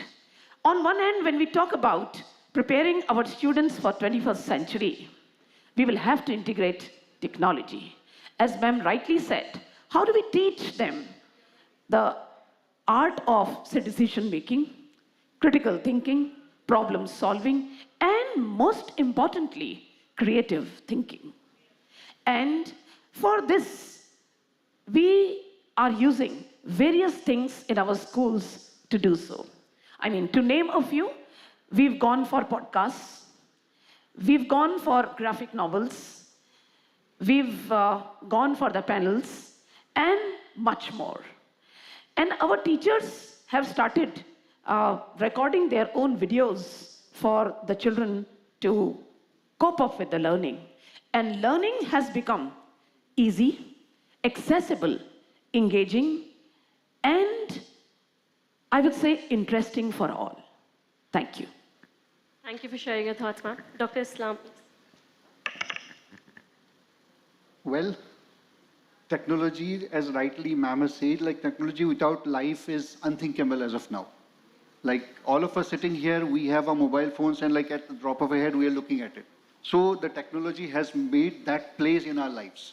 But when it comes to education, like in school education primarily, I'll talk about some challenges. Like the biggest challenge for technology is, yes, one side is being sophisticated, but with the advent, technology will make our lives very simple, no doubt.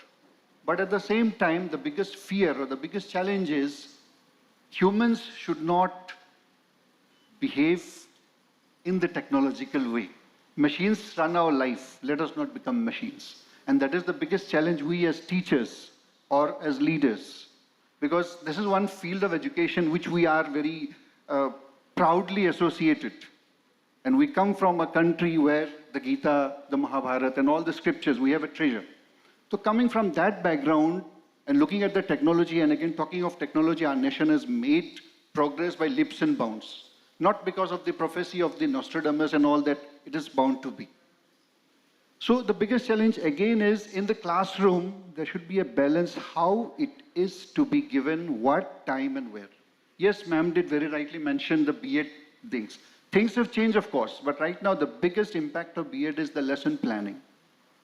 Other than the pen and paper, notebooks and textbooks, the technological planning, how much is to be used, at what level, by an analysis of the classroom, of the learners. That is the biggest challenge, and it's a big challenge. Of course, we all are facing, and we all have our own ways to handling it.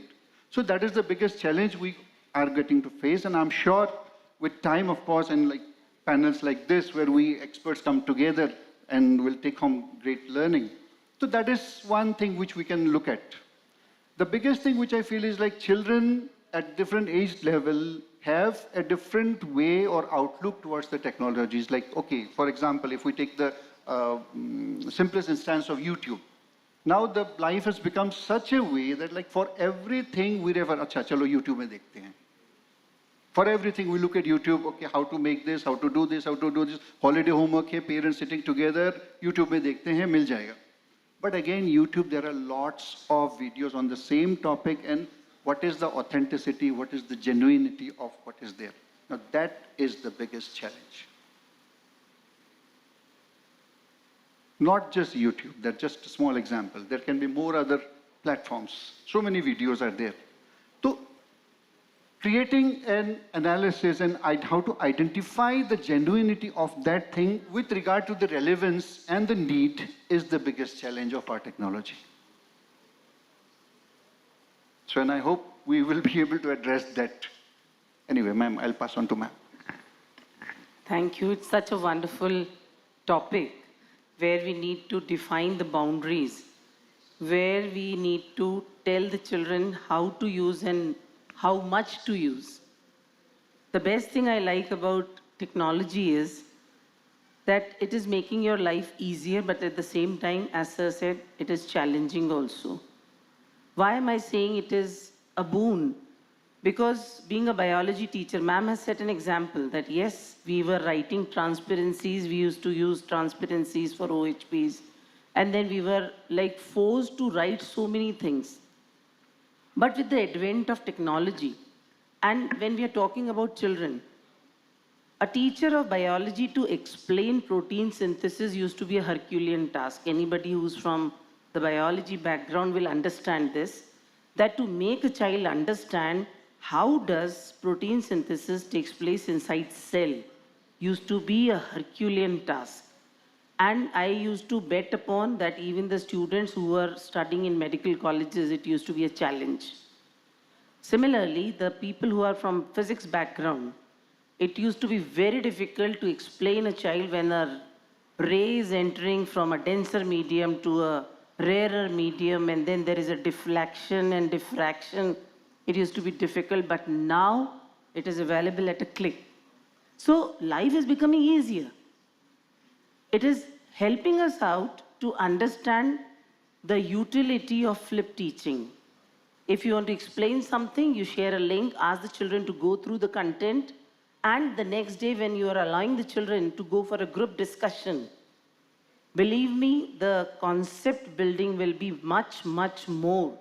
Secondly, they will also, when they are sitting in a group and they are discussing something, the way we are discussing as a panelist, when the children are sitting, they are developing the acumen, they are developing that oratorical skills, they are developing the concept also.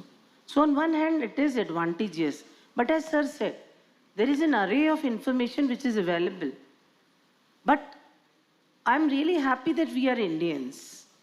We are so rooted in values that if we start thinking and making a clear distinction about the students, make them understand what is good, what is bad, how and how much to utilize the technology, I suppose we will be able to make it possible for them to decide what is good and what is bad. And when we are giving them an assignment, they are more focused, they are oriented, they are goal-oriented. Because as a teacher, it used to be difficult to handle a student who's not understanding the concept. Still, we were addressing those topics. And now, at a click, everything is available. When you are already assigned the job and the children are doing it, and then when you're showing it, it is further enhancing their understanding. So yes, technology has their own drawbacks, but I'm really scared. I don't know how far we can assume that the major portion of the population is in the rural area, where accessibility is a problem. So there can be a kind of a fraction in the society also, that to some first generation learner, whether it is available or not.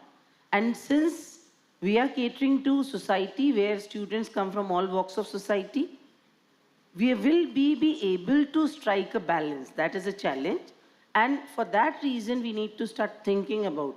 And in the last panel, when it was addressed that yes, parents need to be taken into consideration, into the loop, and make them understand, even if it is not, the gadgets are not available at home, at least you can guide them that take your children to some cyber cafes and make them sit for half an hour there and let them understand so that you can strike a balance in your own class. So yes, technology can be utilized in the positive direction, only the way we need to guide the students. It is ultimately, though we assume that the students are with us for only 6 hours, and 18 hours they are at home, but those 6 hours make a difference in a student's life. This is from my side. I would just like to add one more thing here. I mean, when you talk about some examples of technology in our classes, I'm reminded of one more thing, that we are in the era where we are adopting, say, flip learning, hybrid learning. Then it is experiential learning, project-based learning, collaborative learning, all that. We've gone to an extent where we have prepared studios in our schools, where the teachers are recording their lessons and they are uploading all that on the school's maybe YouTube channel or the school's website.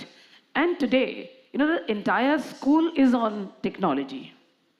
We have our Instagram, we have our blog, we have our Facebook, we have our, say, website and everything. So technology is in the spirit of our life today and school life. Thank you. So great examples of how to leverage technology all across. I've heard the positives of technology and how it has made our life, again, I would like to reiterate, easier, better, more efficient. But I've also heard the challenges and the drawbacks. Both of them equally important. So Mr. Chandra, I want to throw this to you. Keeping in mind the drawbacks and the challenges of technology while acknowledging the positives, how do we tackle the challenges, mitigate them, and ensure that technology reaches every classroom? Please take this. Yes. Right, so I would agree that we need to set up guidelines because the children, the age group that we are catering to is quite tender. And at that time, the differentiating between the right and the wrong is very difficult, and that's a challenge for the educators as well. So setting up the guidelines is very important. We all agree that technology has come in and we have to adopt it. But setting the guidelines is very important, one. The second thing is with the advent of technology, the second challenge is the equitable distribution of resources. Because it's not available. Ma'am was saying that we can probably take the child to a cyber cafe, but that may not be feasible always. So that equitable distribution of resources is also a challenge that one needs to solve for. And we as technology company do tend to think deeply about it, both in terms of adhering to guidelines, because data privacy as of today is very, very important. And with the advent of generative AI, which requires a lot of data to work and provide the correct results, the data, the personal data of the students and all, it's under danger. So and the advantage with us is that we have been into the field of handling sensitive research data for 5 decades. So we adhere to these guidelines like GDPR and all, so we do that. And the second is the equitable resource allocation, so we are also sensitive to that. And as a technology company, I mean, everybody in sync with the school should work out a way so that even if the child does not have access to all the resources, we can maybe work out a way through which the school itself can be a center where the child can learn in the best possible. That's how we work on the risks and mitigate them. Rightfully, like ma'am mentioned, students spend maybe 6-7 hours at max at a school, but they are the most important hours, right? And if we can provide resources or opportunities within school, like you all have been talking about, especially, I think that makes all the difference. Those 6-7 hours in themselves can make a world of a difference. Which brings me to my next question. How can technology, we spoke about leveraging it in different fields, creating lessons or helping students give them tasks. But how can we leverage it particularly for assessment, evaluation, right? And how can it help students or teachers? Like we said, let's talk about all the stakeholders. So, Geeta ma'am, to you. Really, it had worked very effectively. The assessment and evaluation with the help of technology. I really appreciate. I give an example also. That is 10 years before, if a child is going to attempt any assessment or any test or anything, immediate evaluation was not possible because human process was there for the checking and for giving the marks, and everything was there, and the next day child has to enter in the class to know where the, whatever the doubts were there, and they had to clear the doubts. I remember when I was a teacher, just in 2006, I started. Children used to come, means they had to come compulsorily next day to clear out the doubts, and complete class was utilized in clearing the doubts, and the week was utilized in clearing the doubts. But now what I see, difficult to difficult test, if they give, immediate result is available with proper solution. That was next to impossible before 10 years. But this is thanks to technology.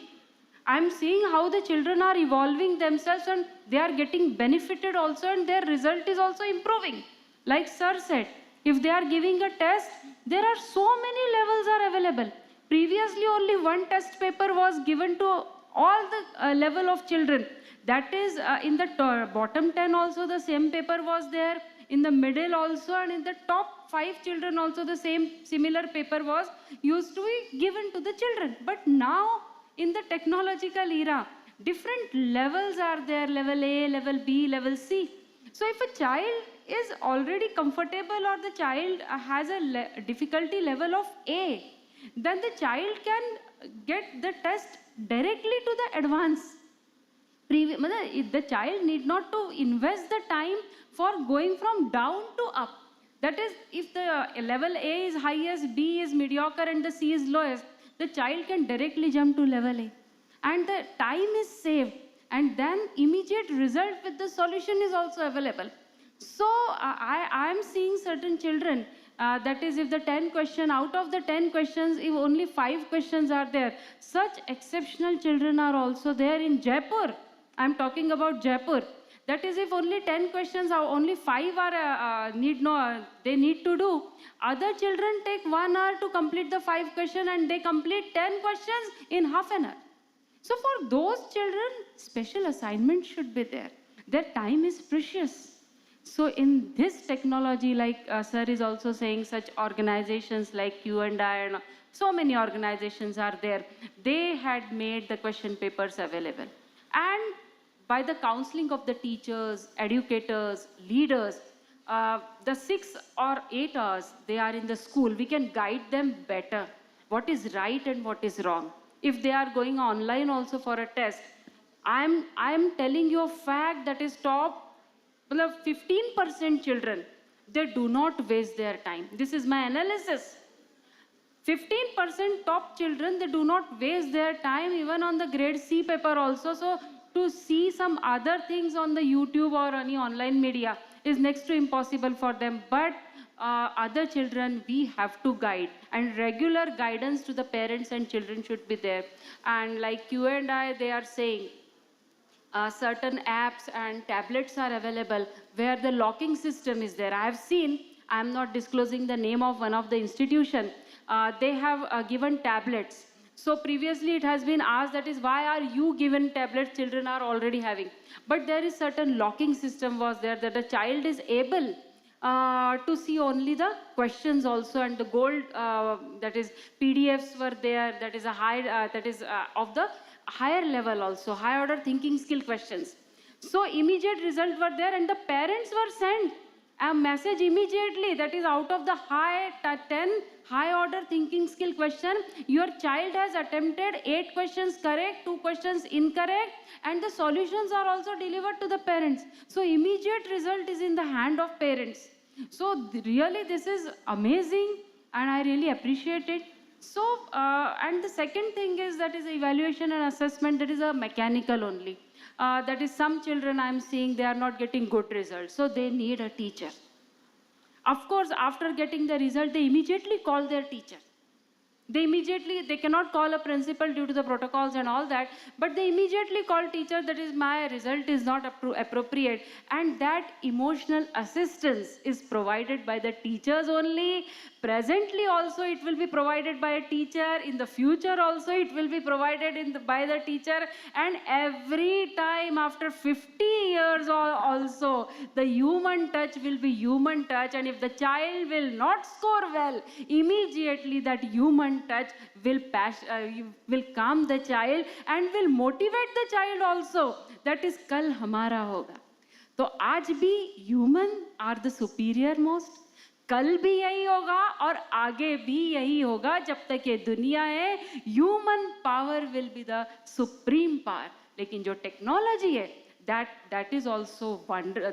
Technology is also doing wonders, and we should learn from the technology. And evaluation assessment, so really they are doing well. And the next test, evaluation and assessment, is in the hand of teachers. कोई बात नहीं बेटा, result अच्छा नहीं आया, अगला result हमारा होगा, ये कहने वाला टीचर ही है, और अगला रिजल्ट अच्छा आता भी है बच्चों का.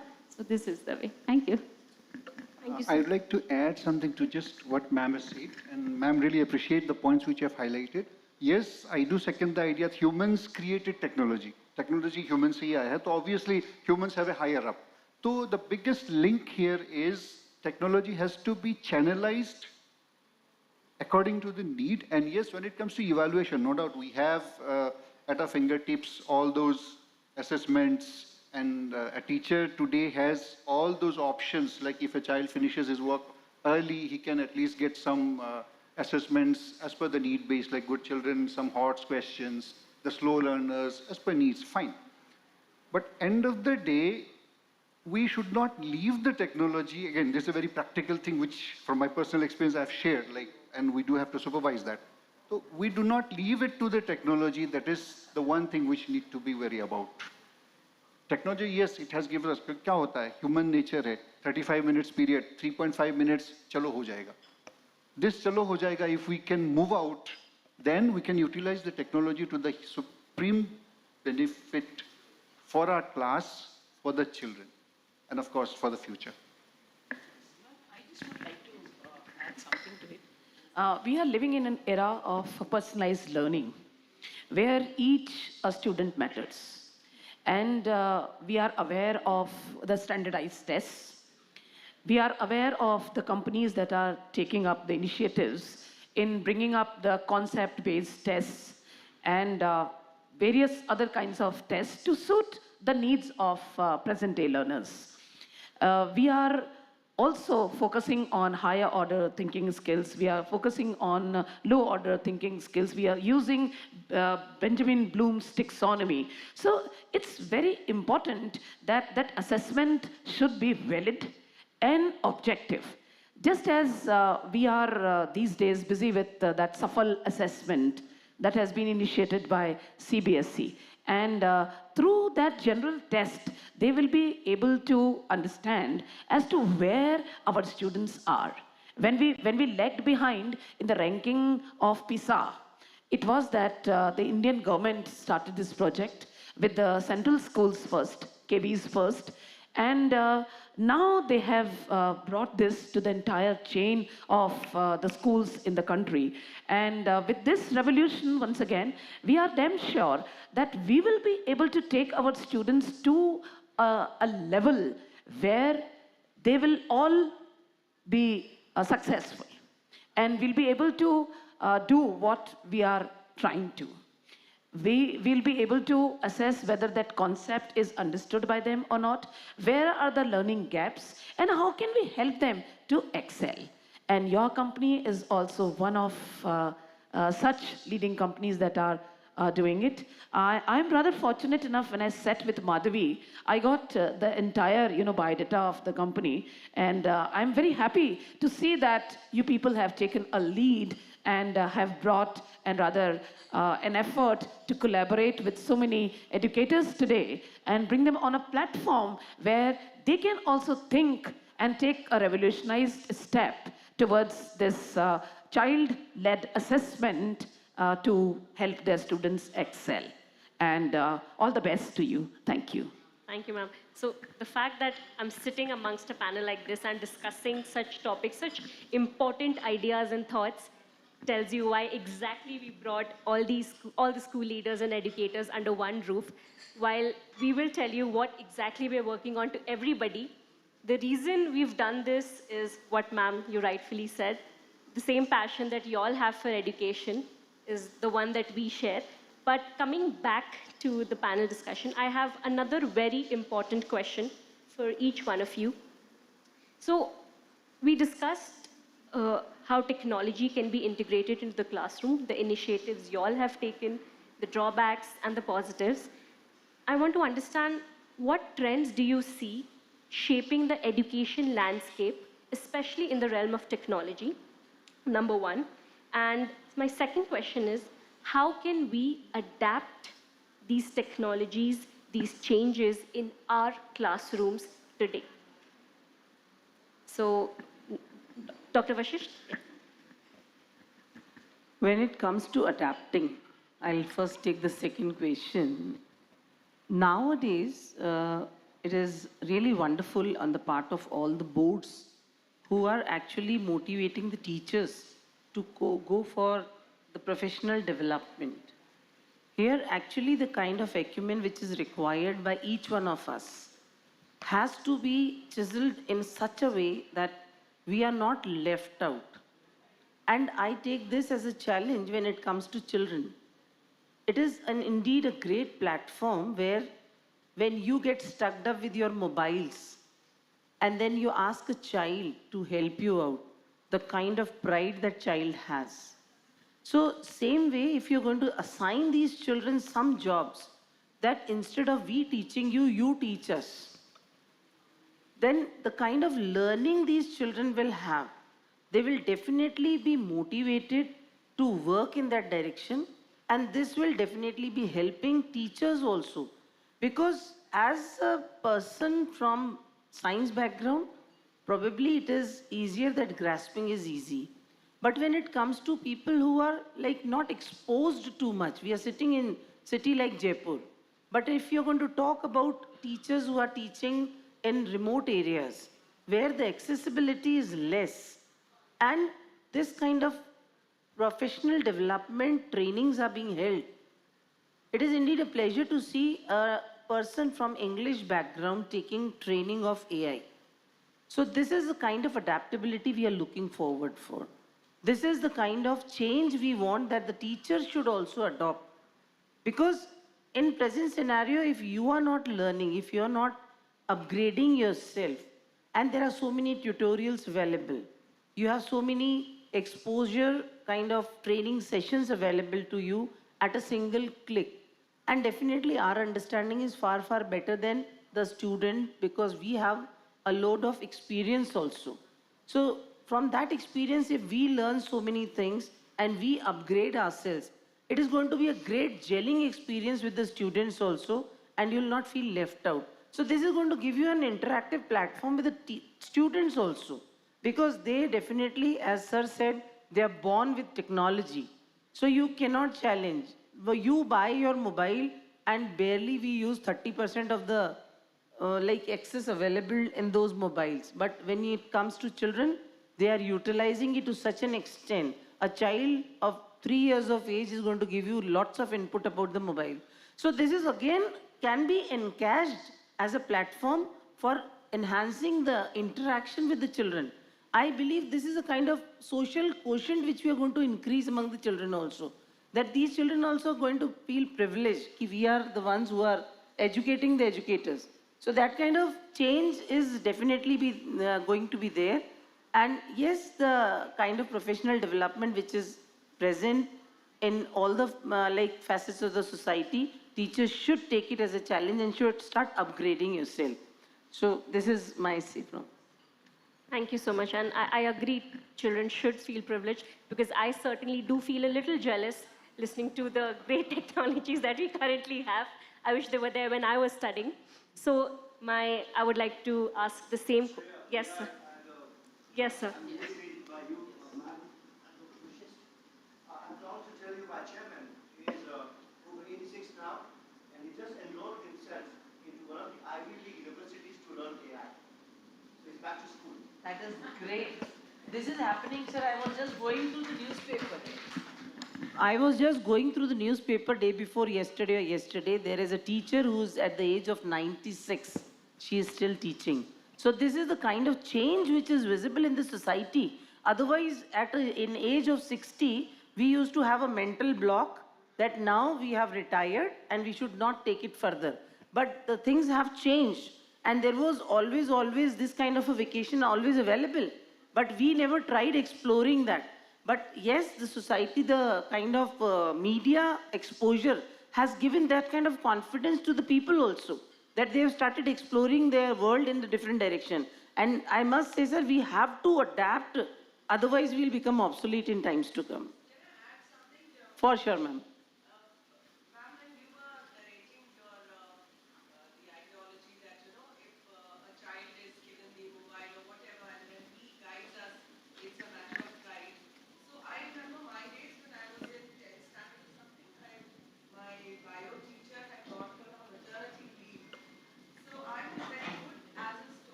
You are audible, otherwise also don't worry.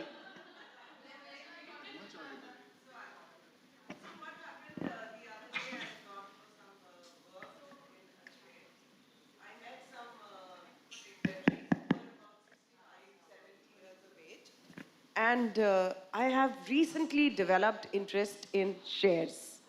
Okay? So my young PROs, I'm going out of track, but this is related to technology. I remember days when my dads and my mamas, etc., used to do a lot of share business. So when I saw this app and how quickly, money was, plus minus, green, red, all this was happening, it excited me. So I downloaded this. So when I saw this gentleman, 70 years of age, he was also, we just happened to talk about shares. So he explained to me that, I will not show you, but then he was tempted. He showed me his profile and all. So he had lot of money in his mobile. And then I was wondering, and I spoke to my mama the other day, just after this incident. Mama, how you were doing your share business 25, 30 years back. Then Mama, who is now 84 years of age, he is sick, pretty sick. He told me, you remember CNBC, one channel used to be there? Z News, uske niche ek line chalti thi, जिसमें shares का लिखा हुआ आता था. Suddenly my memory went back 30 years back. Said, हाँ, चलता था. And their shares prices would come. Then we would write it. Then we would pick up our scooter.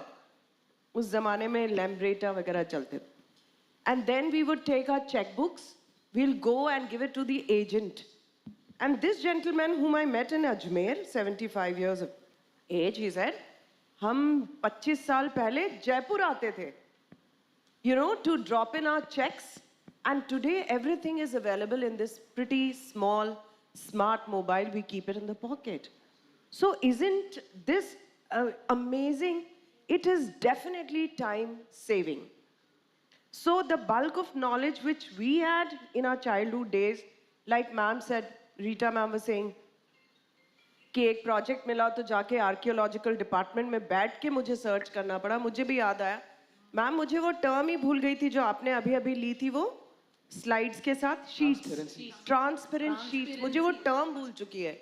I remember in my BEd also had written, वो gel pen type का एक black pen से लिखते थे, कोई और pen चलता नहीं था उसमें. OHP marker. What fabulous. So I went back to history once you said that. So these things, so हमारी knowledge कितनी limited थी. हमारे पास time तो वही 24 hours थे.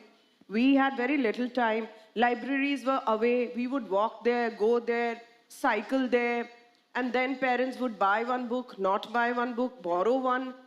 अमर चित्र कथा से तो हमने सारी की सारी mythology पढ़ी है. Now everything is available on Google. So the children of present era, with the help of technology, have bulk of information, and it's very easily available, and it's really time saving. So what a wonderful pace of life and era we are presently in. हमने pace वो क्या था? Pager to मोटा वाला mobile, to small mobile to big mobile, smart mobile, button wala mobile. We've seen it all.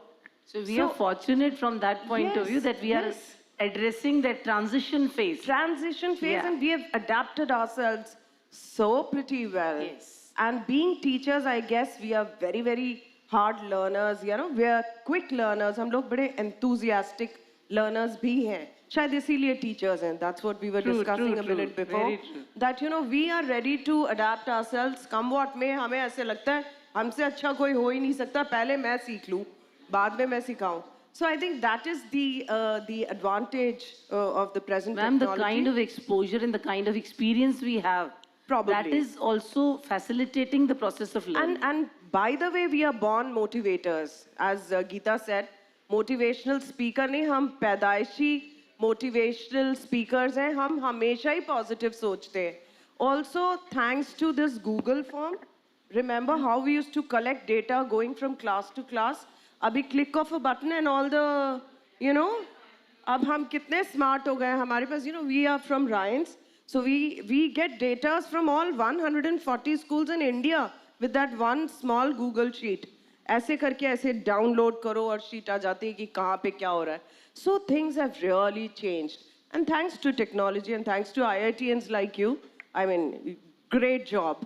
We really, let's have a huge round of applause. He's a writer as well. I'm so impressed. Such a young boy. So thank you for hearing me. Thank you. Ma'am, to add to your idea, we are clapping for them now in self-congratulatory mode. I think we should clap for ourselves because adding to the experience and exposure, it's the attitude that has made a very big difference today. We changed the educational scenario overnight, and it was only done by the teachers of the nation. Yes, they were nation builders, undoubtedly. For us, ma'am, I would Thank you. like to add here. Yes, I would like to add on here. Yes, ma'am. Just whatever ma'am said just now. We have been lucky enough because we have been witnessing those transformation. Yes. It has come to us in stages. We have seen pager, we have seen the normal landline phone, then from the keypad phone to smartphone. But the role of educator and the technology, what the topic we're discussing, here the challenges are with the Gen Z children who are born with that kind of a technology and rapidly learning and changing and transformations are happening. So for us, we are the witnesses right from the first generation computer to now we talk about the AI. But the students who are there right now, the children, the fact will always remain. The technology is for humans. Humans are not for technology. So technology, as far as it is there for, you know, it is playing a part as a role of a tool for us to make our life comfortable and easy. Up to that, it is okay. Now, why you cannot do away with the teachers? The fact remains that why all educators are sitting here, despite of the entire technology being here. Because that emotional touch, arousing that interest, that can never be done without, you know, people. You can have the mates, you can have everything done, but you can never replace a teacher. It's only the teacher who is going to bring about that change and explain that. So that's why you all can pat your backs, and you all are very, very important, and you are playing a wonderful role. And yes, we must respect the present generation, because in this transition, as Sunita ma'am had mentioned in her line, that when during COVID, like we are pretty slow in learning. But when children are teaching us, most of the students, they taught teachers, teacher, do it this way, this is going to be more easier. They did it with respect. When we do it in the classroom, we say, you don't know this much also, you don't know this much also. But when the children did it, How true, ma'am, how true. they help us out, and this is what their emotional growth is. And that is what we look at. So that's a wonderful thing that technology has brought and the teachers play. Thank you so much. Technology to reinforce and not to replace is the bottom line that we adhere to. Teachers are at the core of the learning, and they will always be. So I want to say that, I mean, we've constantly been hearing AI will take away our jobs, technology. I think absolutely not. It's only... But there is a fear. Yeah. There is a fear. The kind of emotional quotient we used to expect from children, say 5 years back, that is receding at a very fast pace. If we become a bit vigilant, children are not that emotionally connected nowadays. Though they might still be respecting us, but gradually there is a shift. And the children themselves are confused. What are we expecting from our own selves? What are we expecting from society? And the kind of connect we used to have. I do remember, even ma'am will like gel with me for that reason. 2011 pass out, 2004 pass out children, they're still in touch. The moment they will, even if we meet outside, they will not shy away from bowing down and touching your feet. But that kind of gesture now has started slipping out of the society. This is actually an alarm. And for that, we need to gear up, motivate our own teachers to develop that emotional quotient among the children. Otherwise, the things are going to go at a waste at a very fast pace. This is actually a fear with me. The emotional quotient and the social quotient has to be taken care by each one of us. Thank you, ma'am. So I think to reiterate, technology only is here to help us do what we do best. So it, I think, makes the job of educators and teachers even more important and puts y'all at the center too, not just the students, right? So, yeah, please. And this is the solution, Sunita ma'am, that I have given in my early speech also. That is, from the early ages, we have to teach children Bhagavad Gita so that the values will be with them. Irrespective of what technology is growing them, they will be with the values. So, in that way we are fortunate, ma'am, that we are Indians. We are still rooted. Exactly. We are still rooted. This is and that is where we are stepping towards becoming Vishwaguru once again. And to add to ma'am, I think developing a bond with the students and taking utmost care and walking the chalk and the talk that we do would be a little solution to the problems that we are facing today. And making this Gen Z aware of the dangers, that is giving them the mantras of cyber security and all, is equally important. Whatever we do, but then we should not overlook the risk that technology involves that can invade their lives anytime. So this points also needs our attention. Thank you. I'll just add to what ma'am, like, yes, analysis of the pros and cons is the call of the hour. And with regard to technology, yes, humans will be at the center point, but ma'am said, yes, there's a fear. And you mentioned the first question, what is trending? Things can come and trend, but humans can set the trend. Whether it is technology or artificial technology or whatever, in the coming days, we might have more advancements also. Humans will be humans and they are the trendsetters. In whatever perspective we call up, educators, teachers, parents, or as individuals, and more importantly, coming from a country like India where we are still rooted. We are still rooted and let us be rooted.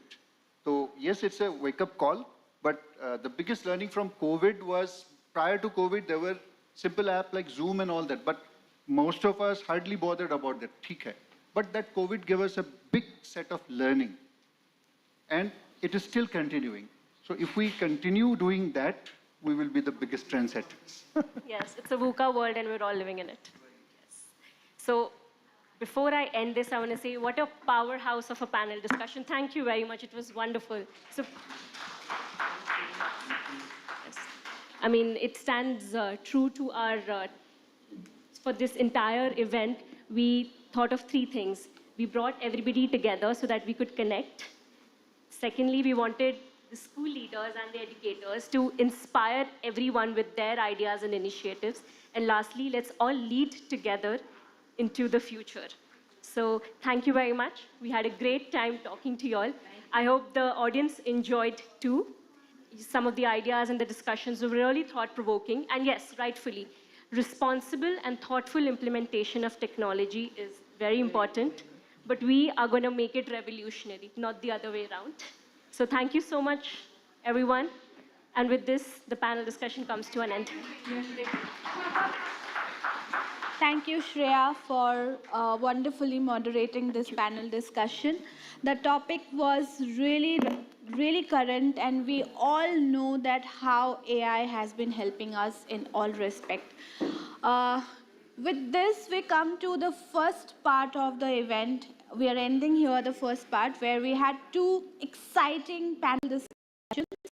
And there are a lot more for you all. We have a wonderful award session. Then we have arranged a small refreshment counter there in the pre-function area.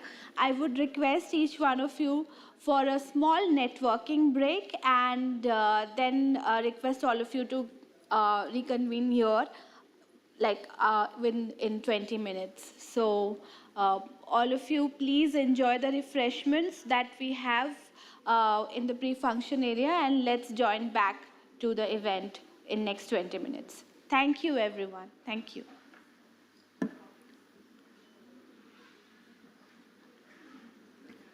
So it's a networking time. All of you, please feel free to ask our representatives. We all are here to help you, let you know more about us, and surely, don't forget to help yourself with a short arrangement that we have done for you. Thank you.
such as Elsevier, McGraw-Hill, Pearson, and we service mostly in the European and the American markets.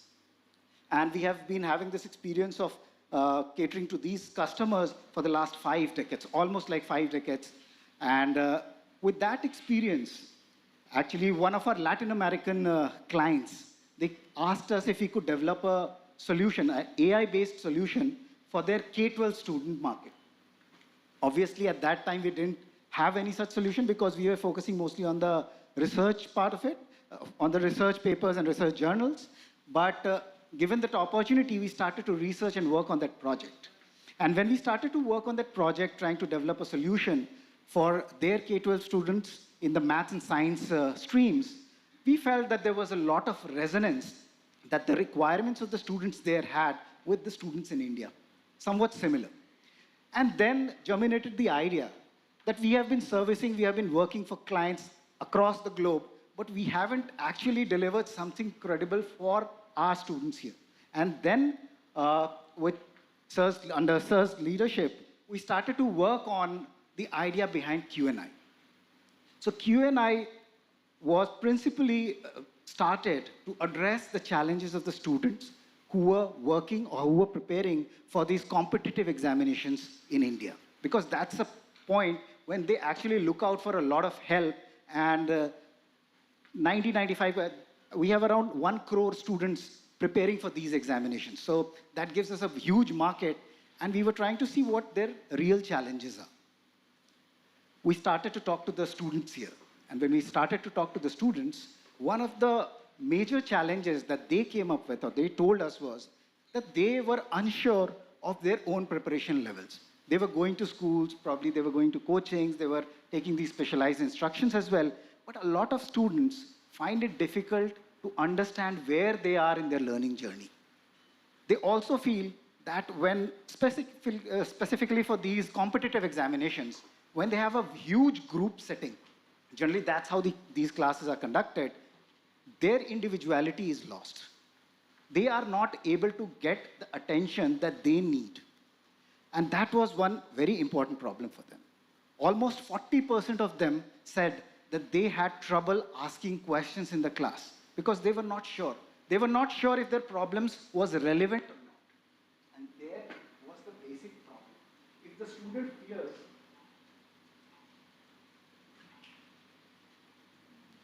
so if the student starts to fear asking questions, the process of learning stops there. So that was one problem that we identified for the students. We reached out to the parents, and for parents, we figured out that they had no visibility. It was like them going to an airport where 50 aeroplanes were ready to take off, and they did not know which plane to get into. So they just took one that was going, and it was just luck if it landed in the right place or not. The same happens with the parents as well. When the students go out to take specific trainings for these examinations, they are not sure. Everybody gets a scholarship. Everybody gets a scholarship to train for these examinations, but only a select few, only 3 to 4% of them actually end up getting admitted to engineering and medical colleges. What happens to the rest of them? If probably the parents had visibility on where their ward was going, where their child was going in a timely manner, probably they could have worked out an alternate way. So that was the problem of the parents, lacking the visibility. With schools, primarily after the class 10th, when the students have to prepare for these competitive examinations, they start to focus on other avenues. Because obviously the school focuses on the holistic development, it focuses on the overall development of the child and not an exam in particular. But because of the constraints in the society and other things, they start to focus on alternative ways of learning. So the school being part of that active learning journey at that stage for students who are specifically preparing for these competitive examinations reduces. So these were the 3 challenges that we felt from the principal stakeholders. And that is the problem that we started to work on.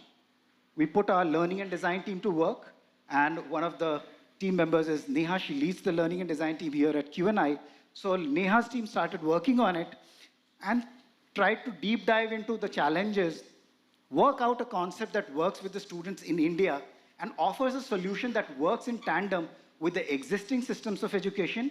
And when we say the existing systems of education, we primarily mean the schools. So this was the thought behind Q&I. I'll probably hand over the mic to Neha to talk about Q&I. Good evening.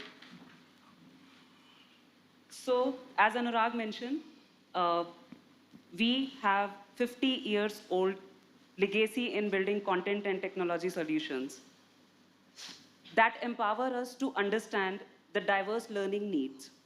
We come from vast media landscape, and again that experience help us understand the diversity to its core. Before I take you through our product, I would like to show you this picture. These all are our children who are preparing for competitive exams. What do you think what is happening to them? Any one of you?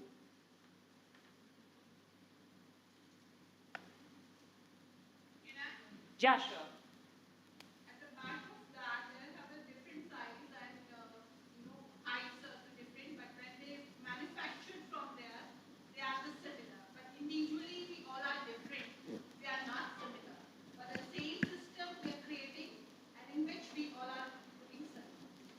Rightly said, manufacturing. So this is a conveyor belt. We push our children to a system that is preparing them for competitive exams. We believe after coming out of this system, all of them will be engineers, all of them will be doctors, all of them will be IITians. But again, that is not the truth. The seats are limited. They have to prepare, failure have to be there, but what actually is happening to their personalities? Are we doing justice to them? Here are the three stakeholders: students, parents, and school. When it comes to competitive exams, students actually want their own personalized path, their own personalized learning style, but they are pushed into a factory kind of system. So the problem is lack of personalization. We discussed in our panel discussions as well. Parents, as Anurag mentioned, lack of visibility.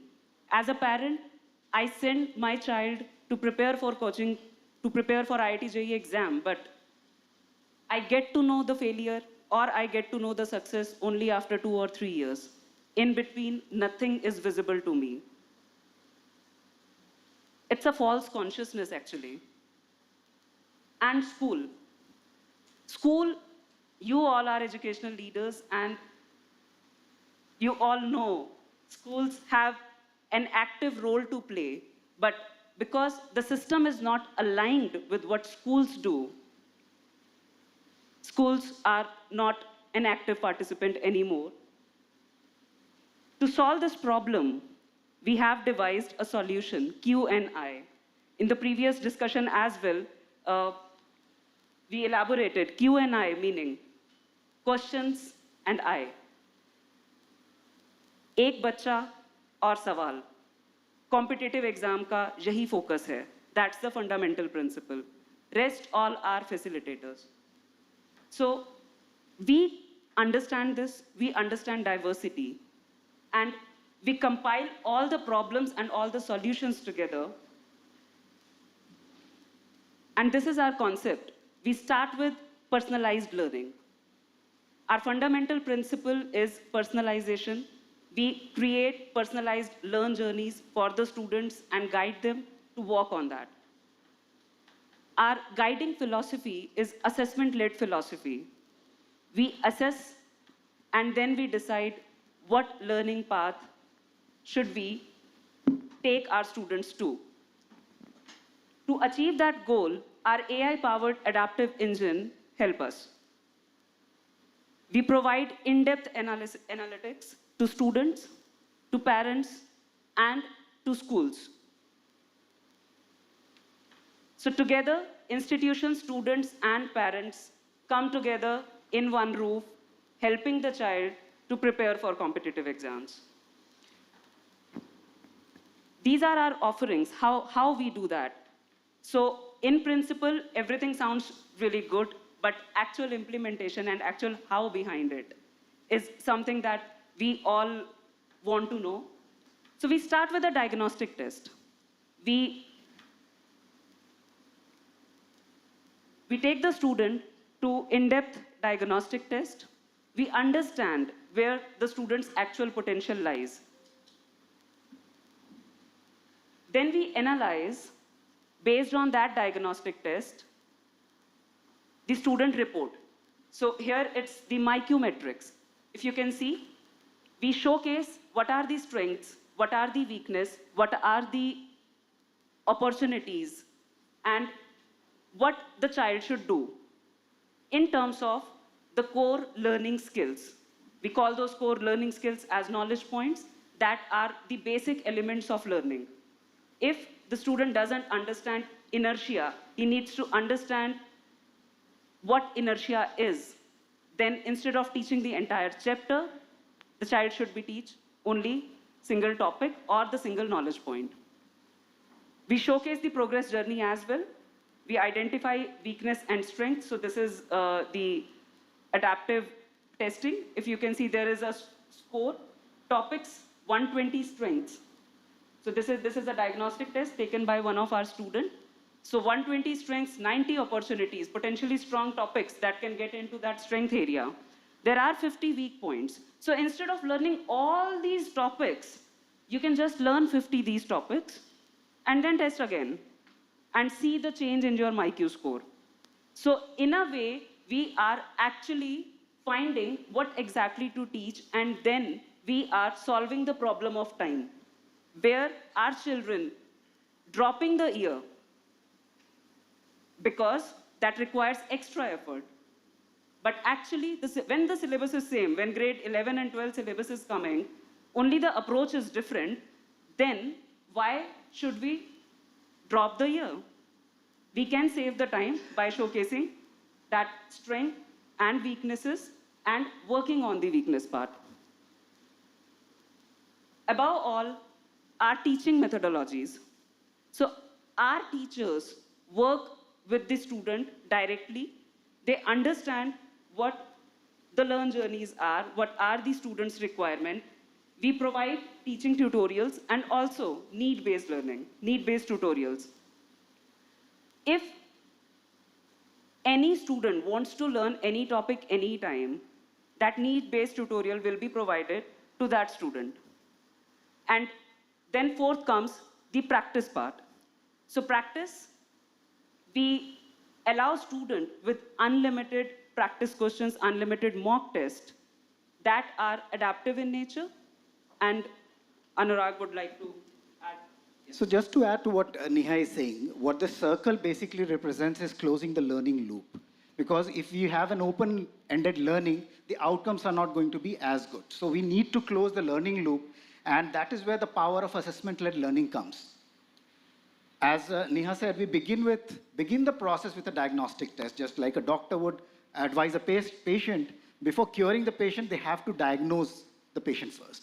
So it starts with a diagnostic test, and a very detailed report is generated, and the system calibrates itself to individual learning needs of the child. So in a class of 40 students, when they take the diagnostic test, the system will understand, the platform is going to understand the level of each child and calibrate itself at that level. So that the child, when the child comes to practice more, assess them more, they are going to get questions according to their learning level. Because the exams that we are preparing for, they are standardized. Everybody gets the same paper. But the preparation journey need not be standardized.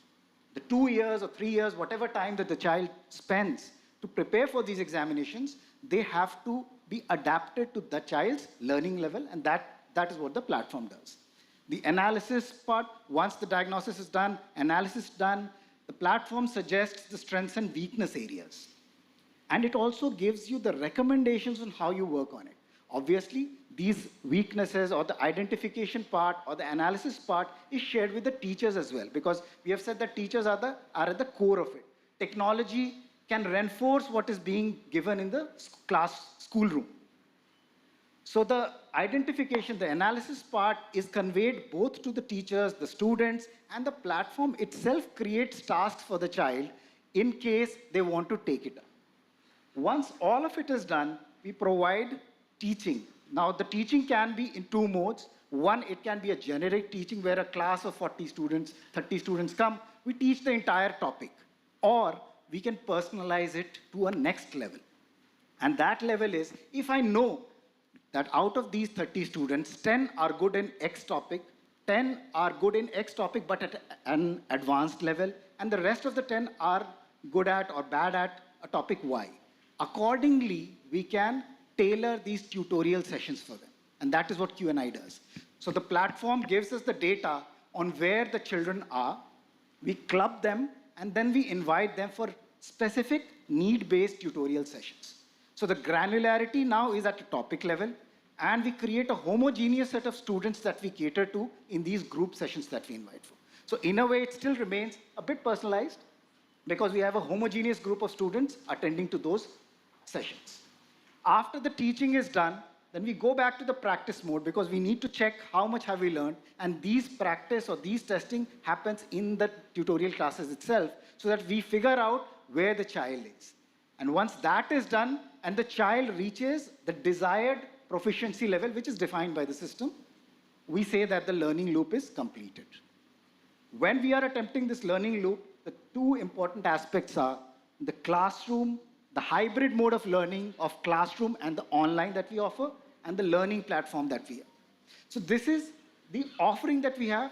The details of how we work it out, how it integrates to the school system is something that I'll leave for a later date when we connect later. But this, in essence, is what we offer. And when we achieve all that in conjunction with the school, we say that we just don't teach. We help you learn. So that's the basic concept and the offering that Q&I has for the schools.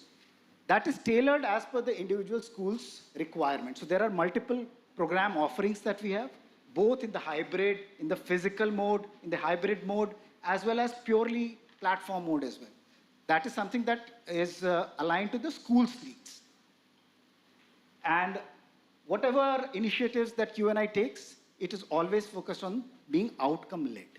So in a nutshell, if we talk about it, there is classroom teaching, which can happen with the teachers at school. And even we have our master experts who provide these classroom teachings in certain number of schools through one of our offerings. Clubbing the classroom teaching with personalized doubt and problem solving. When the child comes on the platform, we assess and we understand where the child is and what is the support they need.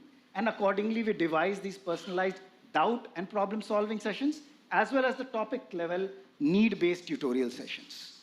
Together with that, we have the adaptive learning platform. These four combine to give the outcomes for the two most important stakeholders for us. One is the student, who has to gain the proficiency, the desired proficiency to reach the goal that they are intending to. So they select the exam that they are intending to prepare for, and the platform prepares them for that. For the school, obviously, it is the institutional success and the retention of students, because post-class 10th, this has been a challenge with a lot of schools across India. Post-class 10th, because of the way the system works, students tend to move out to different alternative learning centers as well. Concepts of dummy schools and other things, students not focusing on the CBSE exams and all that, that does play into picture. And when we have the student and the school together, it makes them future ready for the challenges that lie ahead next 6 years. They prepare for these examinations, succeed in these examinations, and they become future ready for the next set of challenges that they would have to embrace when they go out into the world and they become the leaders of tomorrow. And that is where Q&I aims to play a part, and we intend to take your support and work with your support, collaborate, and achieve the desired goals of improving the learning outcomes for the children that we are catering to. So that, in a sense, is the idea behind Q&I, and we would be glad to connect with you all at a later point in time as well, and understand the needs of the school, understand the challenges of the school, also talk to you about our vision and how we are going to take this over the next 5 years and where we see education in India shaping up. So with this, we come to an end of the session on the story of Q&I and the journey so far. We have had two batches, one batch of a student that recently took the examinations, and out of 270 students in the initial lot that took the JEE mains, around 40 of them have secured more than 90 percentile marks. So that has been the success rate for us. We have tasted that initial success, and we are looking forward to interacting with the schools in Jaipur. Jaipur itself is a hub for these examinations. JEE NEET, a lot of toppers come from here. So we are really looking forward to interacting with you and seeing if we can explore a synergy to work together. Thanks a lot for your patience, and thanks for your time. Thanks for turning. We will open the forum for the questions as well. So in case you have any question related to the program or the solution that we have come up with, we'll be glad to take them.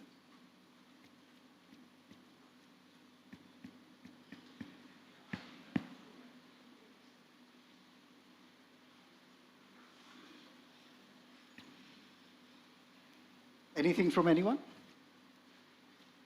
Probably our team members have already discussed a lot with you as well, so you have an idea of the whole product as well. Sure, sir. One of the primary things is that we feel that we keep the teachers at the center of it. The second thing is personalizing in the real essence, personalizing in the real sense of it. So we have solutions that personalize in group levels. What we tend to do is we focus on each child with the kind of experience that we have in content.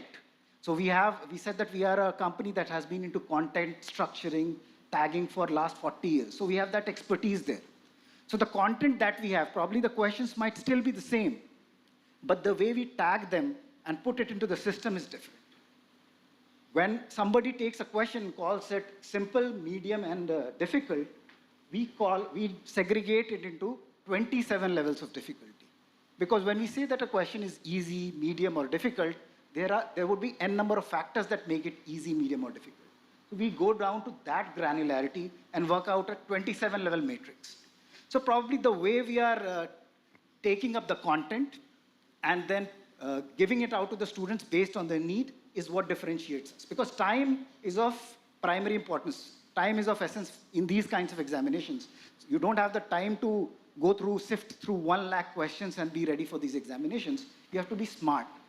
And to be smart, you have to have somebody who can cater to your learning need to understand and throw the relevant content. Not just the content, even the video lessons the live classes that we take, as I said. We don't have general YouTube sessions or a recorded session where anybody and everybody gets the same content. We figure out which child needs what and invite them only for those classes. So all that, the real sense of implementing personalization is what makes us different. In the interest of time, I'm not going to make you talk too much. Sure. Because they will probably misunderstand me prompting you. Right, sir. But just quickly, could you also talk about, we would probably have missed out on this, the co-learning and the strategic learning skills that the platform offers? Absolutely. So that is another aspect of the content specialization that we have. So besides the difficulty level, we had in the panel discussion as well that we follow the Bloom's taxonomy. So all the questions that are there in the system, we feel that when a child has to take these examinations, they have to be able to understand, comprehend the problems in the correct manner, to evaluate the questions in a correct manner. And for that, the platform understands the child, understands their learning skills, and also provides them the feedback and recommendation to work on these. So application, comprehension, evaluation, knowledge skills is also what we strengthen. That is another thing that we work.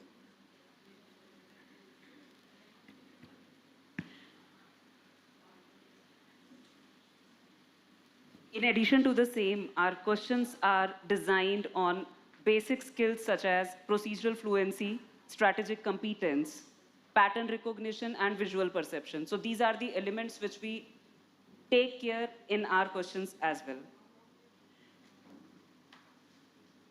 All right. Shatabi? Thank you for being patient, and thank you for listening to our story. Glad that you've come. Thank you. Thank you. Thank you.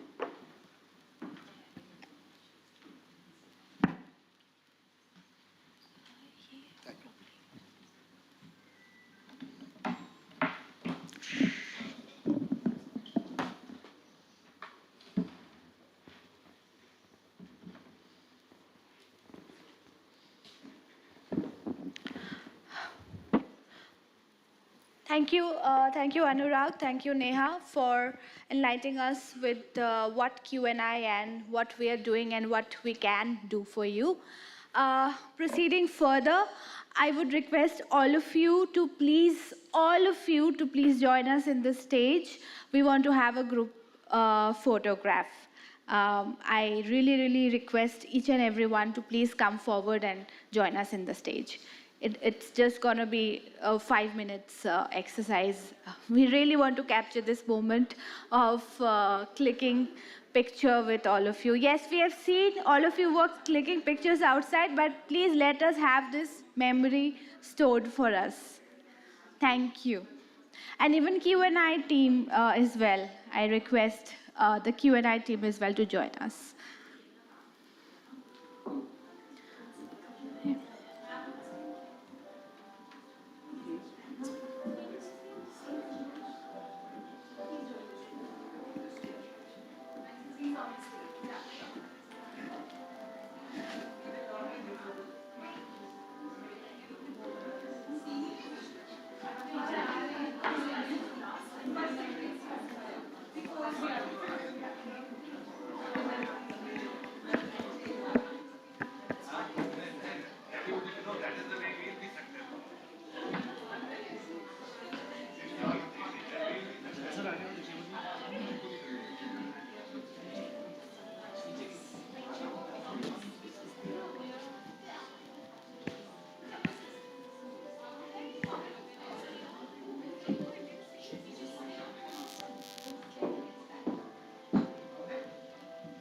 Please.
Sunita ma'am आ गई हैं। इसका नाम काटो ना, इसका नाम काटो, ये बोलना और ये बोलना, पहले ये बोलना फिर ये बोलना। इसको हम बोलेंगे, इसको बोल दो कि हम मैम आपको ये अवार्ड दे देंगे, हम नाम नहीं लेंगे, उनका अवार्ड हम आपको दे देंगे। बोल देना ना, अब ये आ चुकी है Sunita ma'am.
Yeah, of course, you'll have to assess me. इनका क्या नाम है? ये गीता मैम है कौन? गीता सोलापुर। गीता मैम का नाम कहाँ है? ये बोल रही मुझे पहले दो।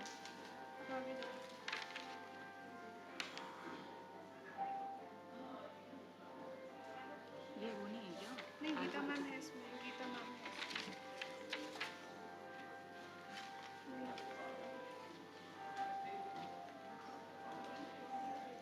मैम ये तो ऐसे ही अनाउंस कर दो, कोई दिक्कत नहीं है। स्कूल का नाम और उनका जो है name.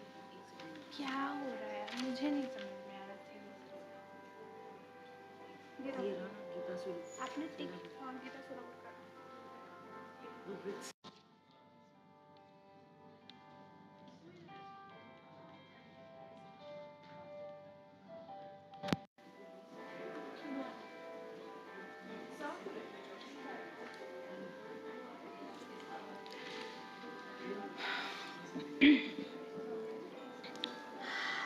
Thank you each and everyone for this wonderful group photograph. We will remember this day and this gathering. We will try to send all of you this group picture as well after the event. Now it's time to honor outstanding contributions and achievements in education. Our awards and recognition segment will be hosted by Mr. Vinay Singh, Executive Director and CEO of Thomson Digital and Q&I. Please join me welcoming Mr. Vinay Singh on the stage to felicitate the award winners. Sir, may I request you?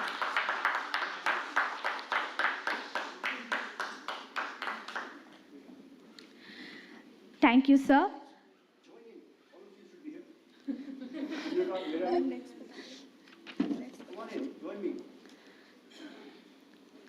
To begin the first award category, I would announce and request Ms. Geeta Solapurkar, Principal, Rubik School of Excellence, to please come up on the stage and receive the award.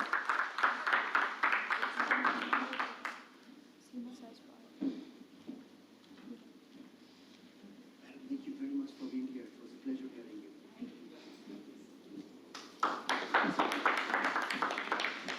Can we have another huge round of applause for Geeta ma'am?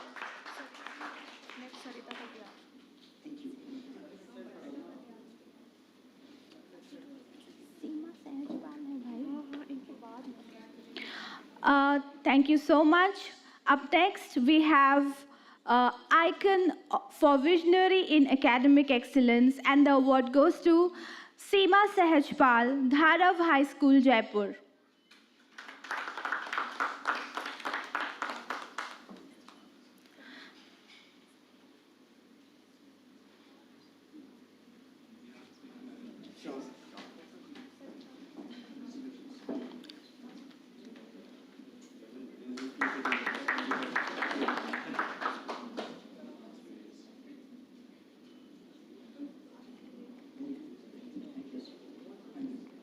Thank you so much. Icon of Excellence Award goes to, I'm really sorry, Icon of Champion in Holistic and Skill Education Award goes to Malini Malik, Vardhaman International School, Mansarovar.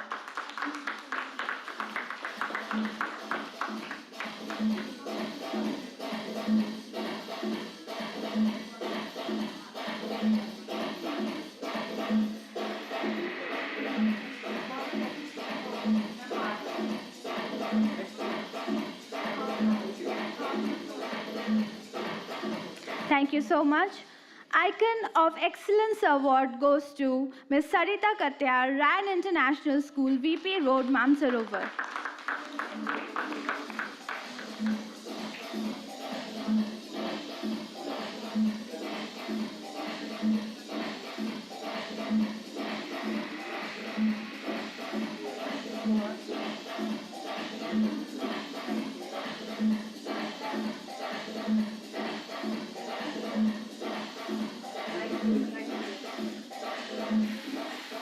The next award is Icon for Leader in Teacher Development, and the award goes to Bhavna Chaudhary, Sene International School. Congratulations, ma'am.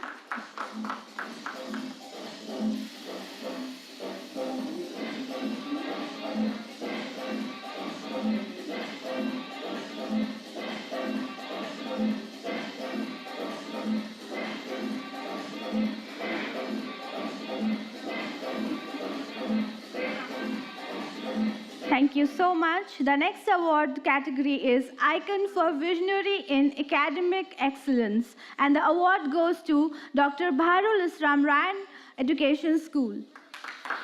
Can I have a huge round of applause for Dr. Bharul Islam, please?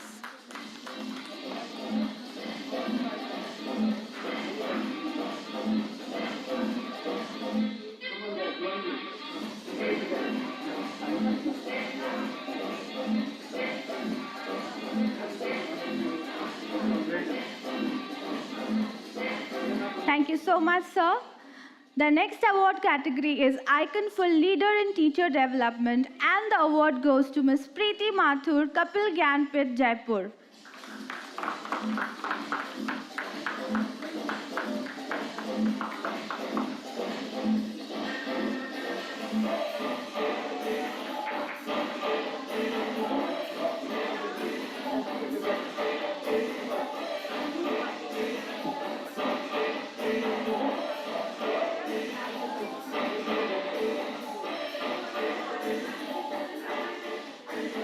Thank you so much, ma'am. The next category is Icon for Visionary in Academic Excellence, and the award goes to Mr. Saroj Sharma, Vedanta International School.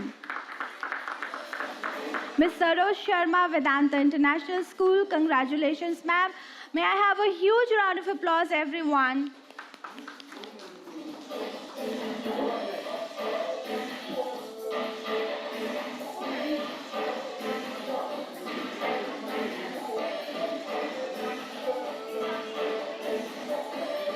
Thank you so much. The next category is Icon for Visionary in Excellence, Academic Excellence, and the award goes to Mr. Neeraj Beniwal, SJ Public School, Jaipur.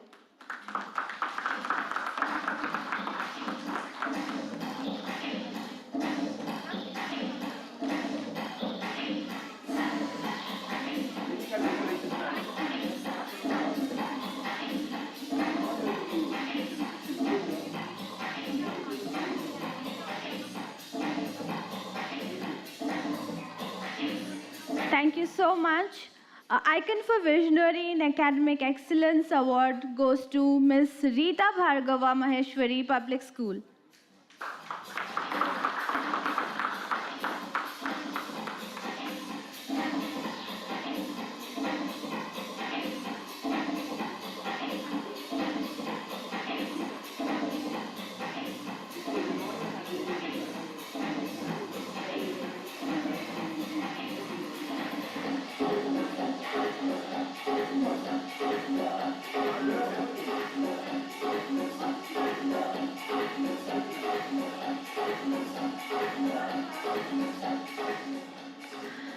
The next award in the same category goes to Dr. Sunita Vashishtha, Maheshwari Girls Public School.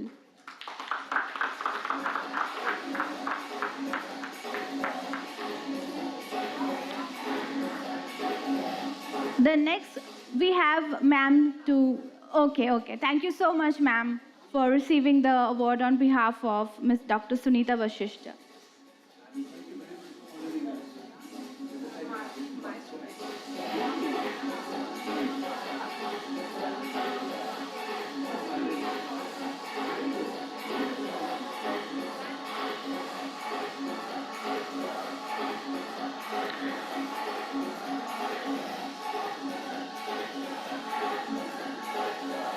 The next award, which is Icon for Visionary in Academic Excellence, goes to Kavita Prema, Principal, NK Public School.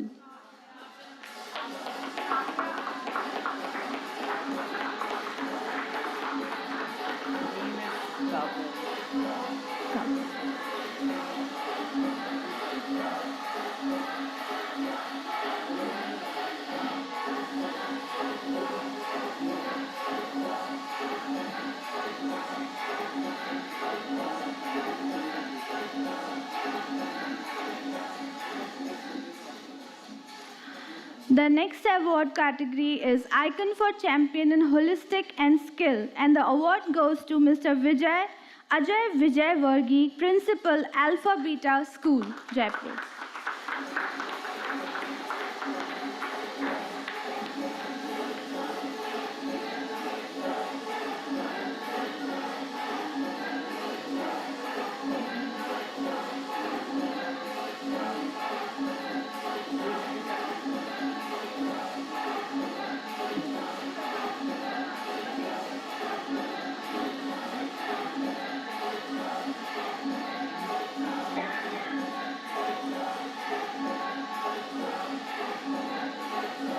The next award category is Icon for Leader in Teacher Development, and the award goes to Mr. Vikram Singh Chaudhary, Director, Jamna Vidyapit, Jaipur.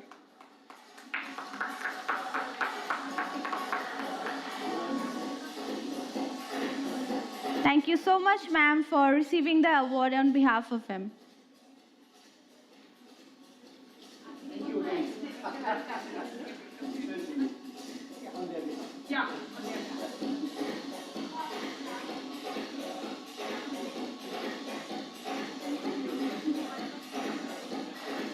The next award category is Icon for Visionary in Academic Excellence, and the award goes to Ms. Preeti Goel, Principal of Ryan International School.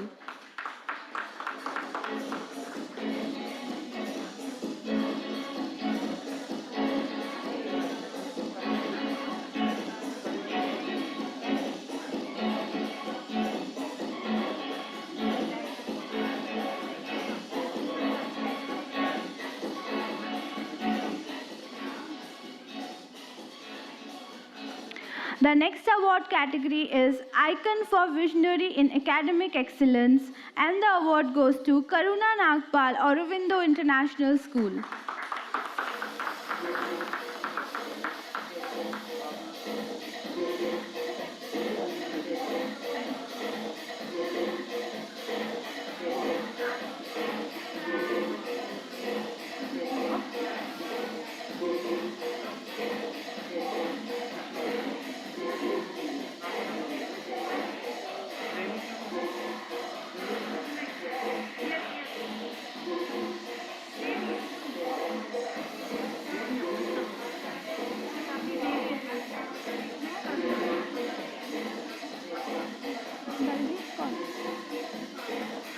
The next award category is Icon for Visionary in Academic Excellence, and the award goes to Ms. Daljit Kaur, Maheshwari Public School, Ajmer Road, Jaipur.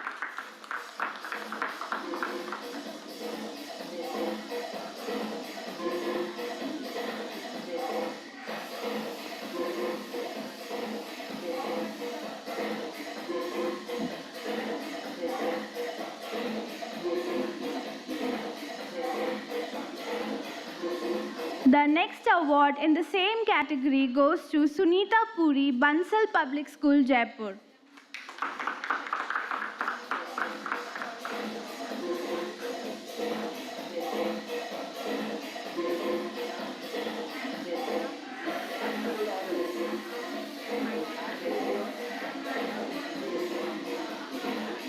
Ladies and gentlemen, can I have a big round of applause for the winners, please? I know we all are really very tired, but this will really encourage each one of us, your small gesture of round of applause. The next award category is Icon for Visionary in Academic Excellence, and the award goes to Amrish Kumar Sharma, AN Public School, Jaipur.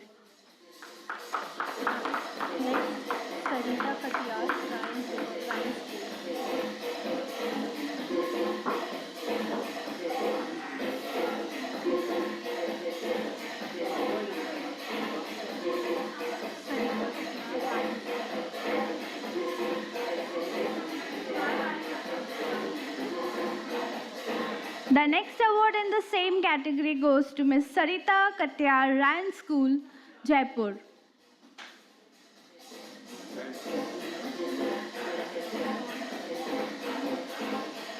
All right, moving on to the next award category, which is Icon for Visionary in Academic Excellence, and the award goes to Ms. Geeta Solapurkar, Rubik School of Excellence, Jaipur. It's done. Okay. The next award category is Icon for Pioneer in Innovative Curriculum. The award goes to Dr. Richa Prakash, Delhi Public School, Jaipur.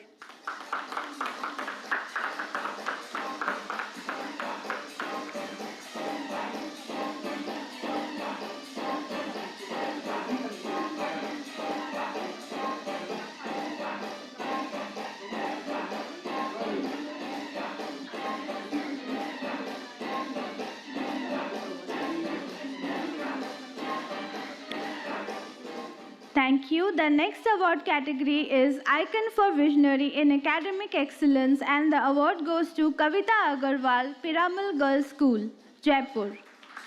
Can we have a huge round of applause for Kavita ma'am?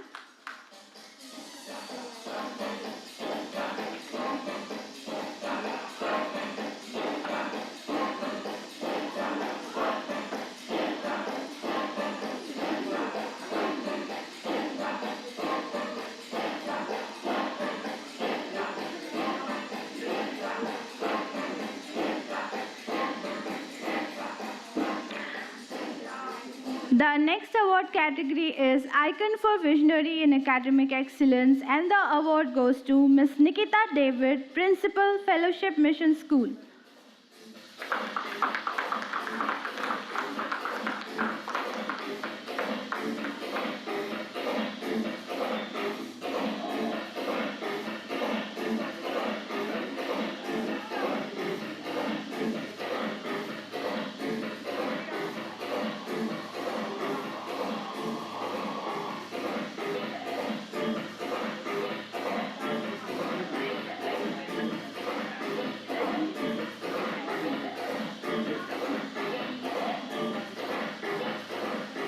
Icon for Excellence Award goes to Dr. Ruchira Solanki, CEO, Tagore Public School, Shastri Nagar, Jaipur.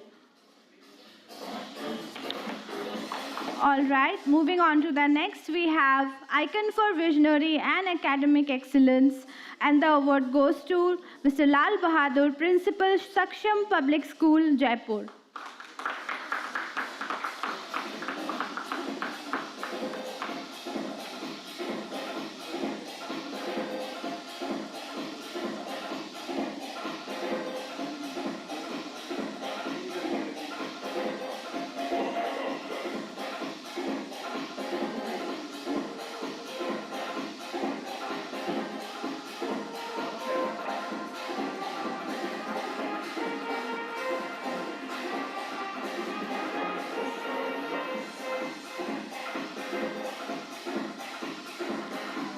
The next category of award is Icon for Champion in Holistic and Skills, and the award goes to Beena Singh Shekhawat, Principal, Nimawat Public School, Jaipur.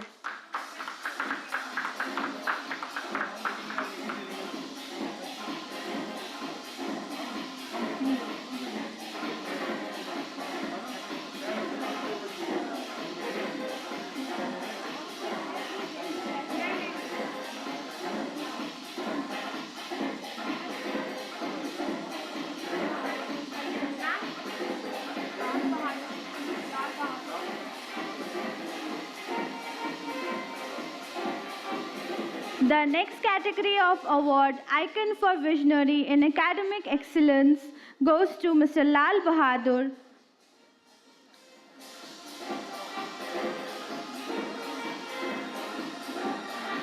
Thank you so much. Thank you, Mr. Singh. Thank you, Anurag. Thank you, Neha, for joining us, honoring each and every award winners for tonight. I would like to extend a special thank you to all of you, our speakers and panelists who have graciously agreed to share their valuable expertise with us today. Your presence is a testament to the importance of this gathering. Let's make this conclave a memorable and impactful one.